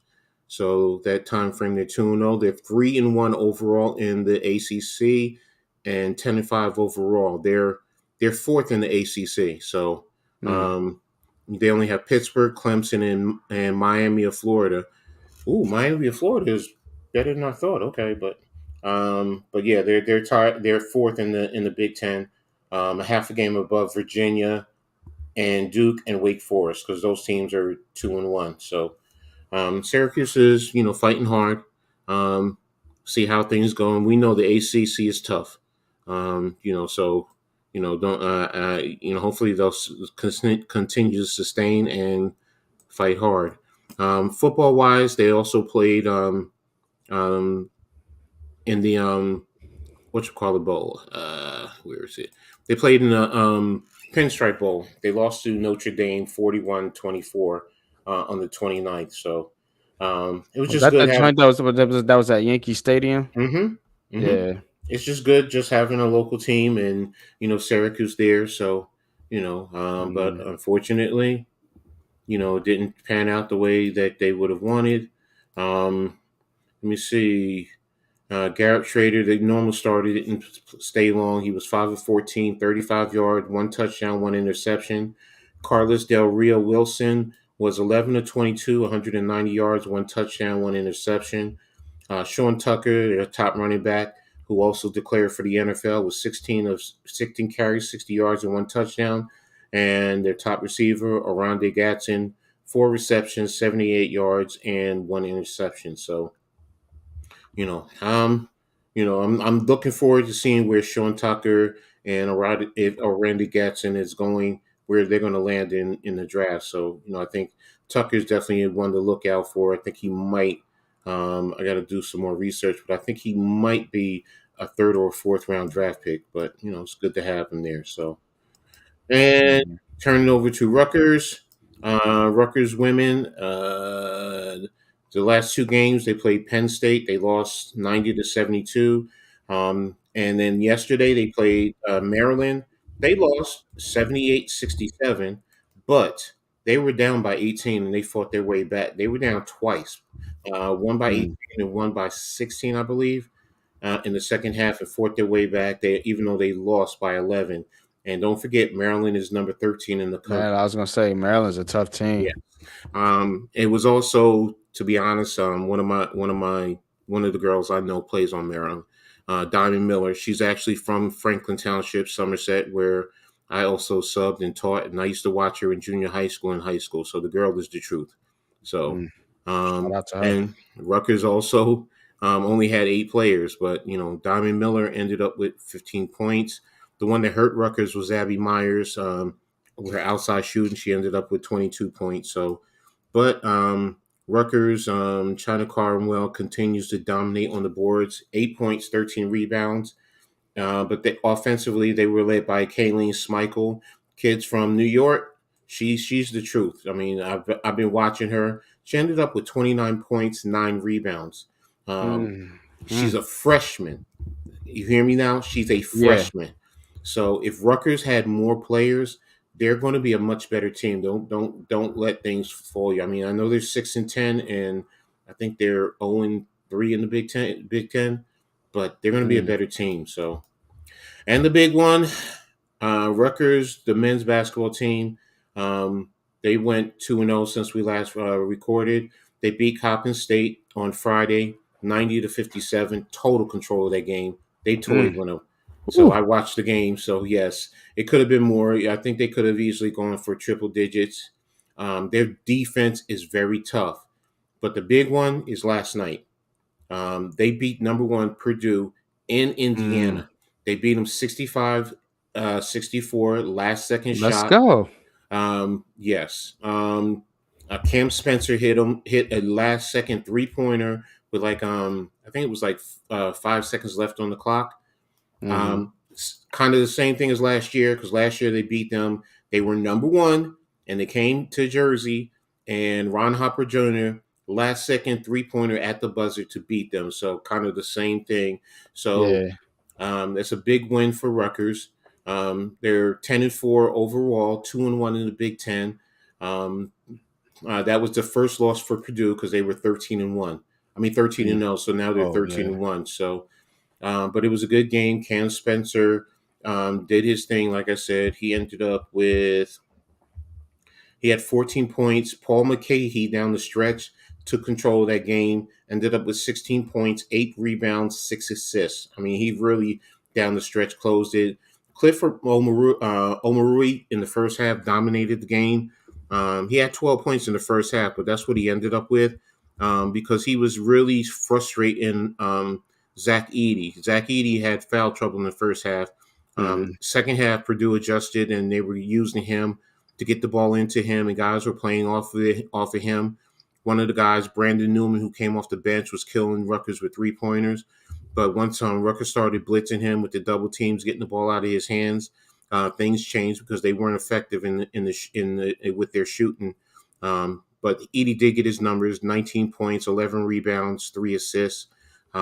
Big man. I mean, if you see him, the kid is like 7'3", 7'4", and I think he's a good 280, 290 pounds, and he doesn't look it. So, but he does have trouble with athletic bigs like Cliff, but the kid can score.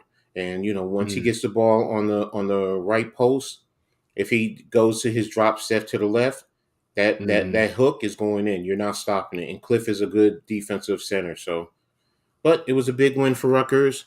It kind of offsets some of the losses, especially the loss to Seton Hall and to Ohio State. So, but again, they're 10-4, puts them in the top of the Big Ten. So we'll see where they go from there. And that's it. Cool. Yeah, man. Shout out to Rutgers, man. Shout out to I forgot to that tell you. win, man. I'm sorry. I forgot to say where they are in the Big Ten. Hold on a second. That's what I forgot. So what are they ranked? Are they ranked now, Coach? They're not in the top 25. I think there's a top 36. Like the funny thing is, like, their net.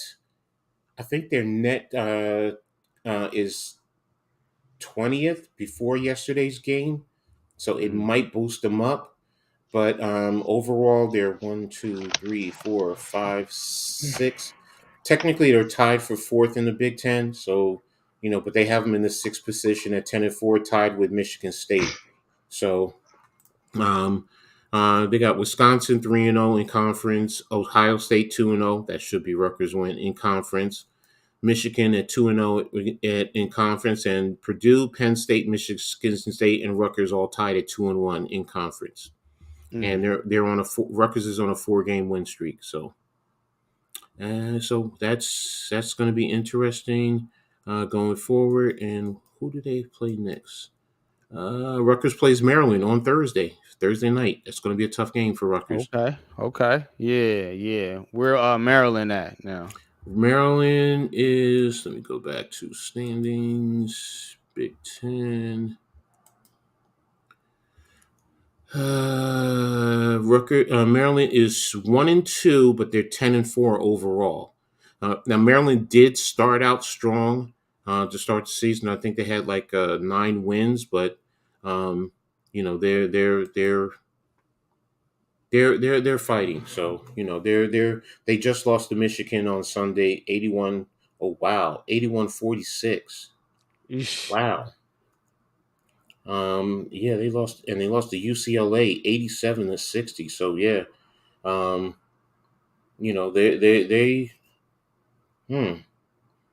they started out strong. 1, 2, 3, 4, 5. They beat Coppin State also 95-79.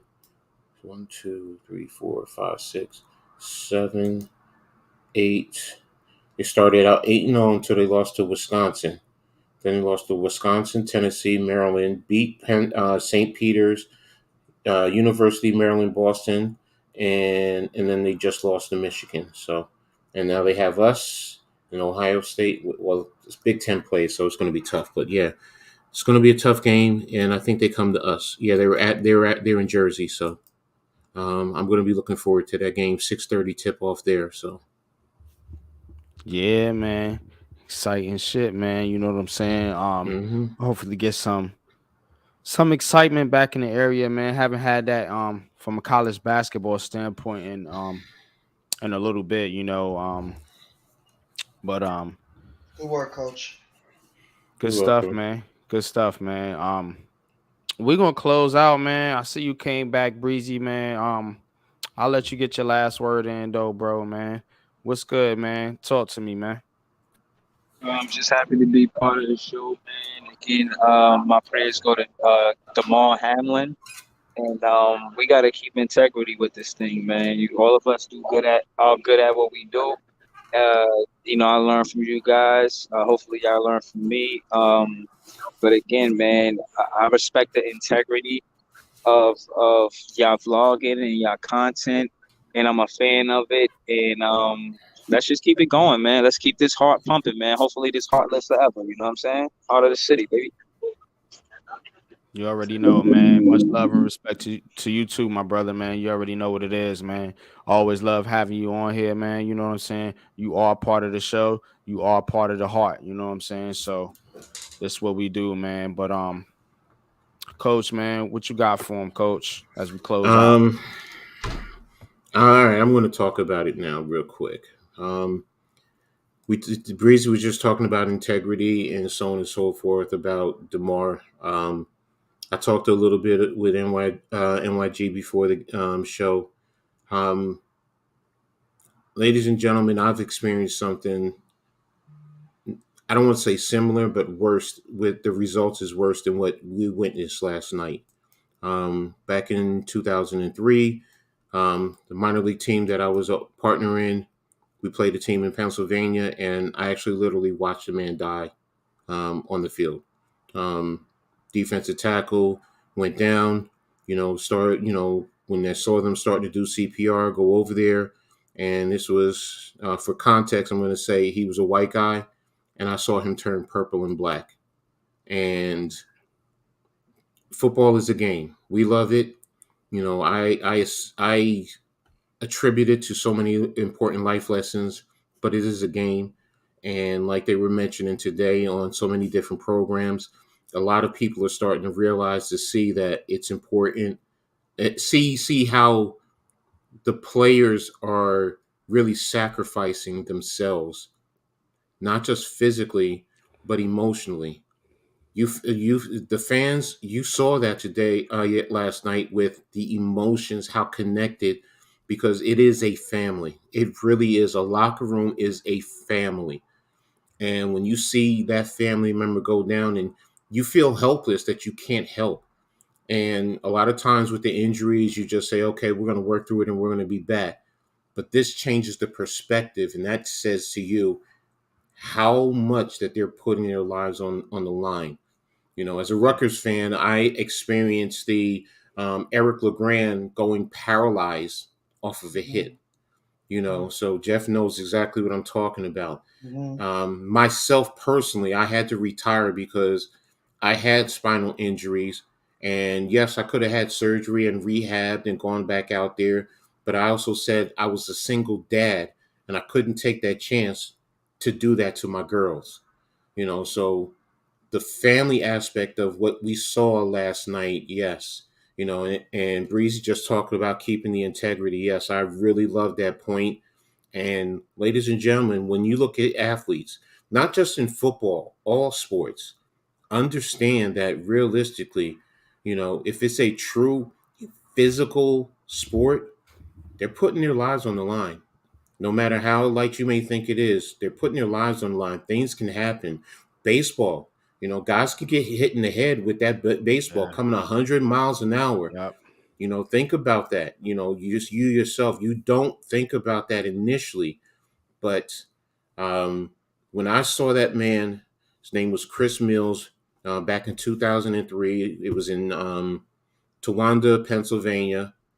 And he played for the Northern Tier Bruins, and my team was the New Jersey Terminators. And it just changed us, because, we took a bus ride up, 4 hours, whatever, if you ever been on a team, you ride the bus, whatever, win, lose when you're leaving, after you decompress, you have your little fun, whatever. 4 hours, it was total silence because all we could do was think about what we witnessed, and then that part of the football community, the sporting community, it just changes you. And when I saw that, even though I didn't see the actual play because I was watching the Rutgers game, but when I saw the tweets and I looked at the video and saw what I saw, it was just like, wow, and it just puts you in the perspective of, these players, these guys, sometimes running 15 up to 20 miles an hour and colliding, you know, and, you're talking about guys as big as me, maybe even bigger. I'm 330 pounds. You got guys 350, 360 out there running into other guys 250. We don't think about that. You might think, oh, it's just a regular tackle, but the force, It's a gladiator sport. exactly. Mhm.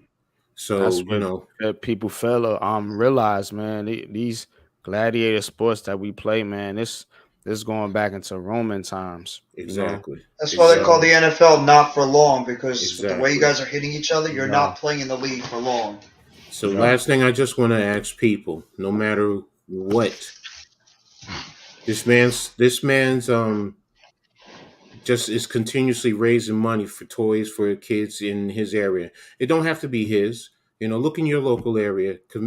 Just contribute something, whether it's $1, $5, a toy, whatever. Think about that and do it in his name, because that's just giving and that's helping and that's opening up so much more. And that's just being family across the whole country, the whole world, whatever it is, because and ultimately we're all family one way or another interacting. Me, Jeff, and NYG, we consider each other family, because facts, of this, facts. but we're still human beings and we're still Yep. family there. So if you could do something like that, boom, it just helps, man. That's all I got to say. Good stuff, coach, man. Well said, man. And I appreciate it, man. And you hit it, you hit everything on the head right there, man. But go ahead, Jeff. What you got for us, bro? I mean, there's really not more I could say on the situation. I just really hope for the best for Damar Hamlin, because I witnessed it years ago when I was watching a wrestling show, and I know it's wrestling, scripted, all that stuff, but a man actually suffered a heart attack in the middle of a wrestling show while it was going live, and they had literally had to do CPR similar to what they were doing, unfortunately, last night, just to revive him on the middle of the show while it was going live. Obviously, then they towed away from it, but it's just a scary situation that it's a difficult thing to even talk Hmm. about, to even acknowledge, and just the entire time just thinking about this kid's family, just kidding, thinking about the organization, thinking about his loved ones, and just hoping that he can be able to make a full recovery and just be able to enjoy life again. I mean, I'm trying to think. I'm really trying to think of the best words to say it, but it's just very difficult because Yeah, man. it's a Hmm. 20. I mean, we're all older people right here, and just seeing a 24-year-old having this type of thing happen to him. And I mean, 24 years old, in the best shape, like, great shape, doesn't eat the crappy foods or, like, let himself go or anything like that. He stays in good shape. He eats healthy. He's younger. He's a young man. And then just something like this happens. It really just puts in Yeah, perspective that you really have to just take, take advantage of every opportunity that you get to wake up every single morning and just be like, I can enjoy, the little things in life. It really, this type of thing right here makes you just want to enjoy the little things in life, whether it's talking on the phone about with your family, being able to talk to a loved one, girlfriend, boyfriend, husband, wife, any of that kind of stuff, talking with some friends, talking about sports, wrestling, books, music, anything. Just being able to just doing these little things really just is the what really life is about. Just like the positive things out there. yeah, And when you have a situation like this, it really just puts everything into perspective. That just take advantage of everything in front of you. Take advantage of the life in front of you, and because you never know when something scary like this too can just take it all away when you least expect it. So I just say prayers out to Damar Hamlin, the entire Buffalo Bills organization, his mother. The Cincinnati Bengals did a nice gesture, lighting up the stadium, in Buffalo Bills colors. The fans actually were over near the hospital where Damar has been staying recently, showing their love and support. Everybody donating their money to help out the toy fund, the toy cause that Damar was setting up in 2020. I believe it's like over what 5-6 million now. The amount of money that he's raised for this charity event. So just prayers out for him and just wish the best because coach is right. I saw the Eric LeGrand situation. Remember the linebacker with the Pittsburgh Steelers that had that injury and he had to stop playing. I forget the name is escaping me right now. He's a Ryan Shazier, top linebacker at the time, Yeah. and Mm-hmm. he had an unfortunate injury where he pretty much had his career taken away from him, and now he was able to start his own, charity event, helping out those that are less fortunate with what they've had to deal with, and it's been an incredible thing to see. So just take advantage of life, take advantage of everything in front of you. Don't hold any grudges, even if you don't agree with somebody when it comes to like the little things. Just enjoy like these little conversations you could have, and just send out a prayer to this young man, and just hope for the best.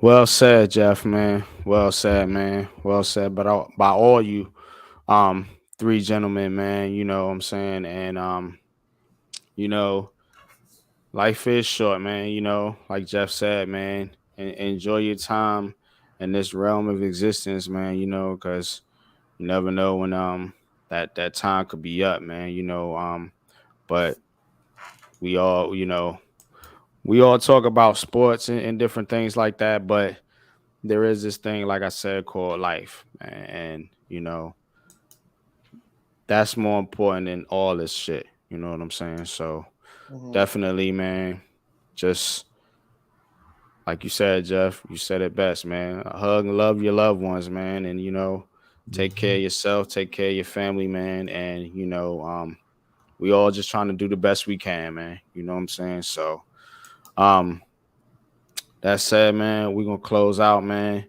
Appreciate everybody for tuning in, for coming out, man, rocking out with us. I know it's a tough time in the sports community, man. But like I said, we do our best, man, to uplift people's spirits, man, and come on here, man, and give you what you ask for, man.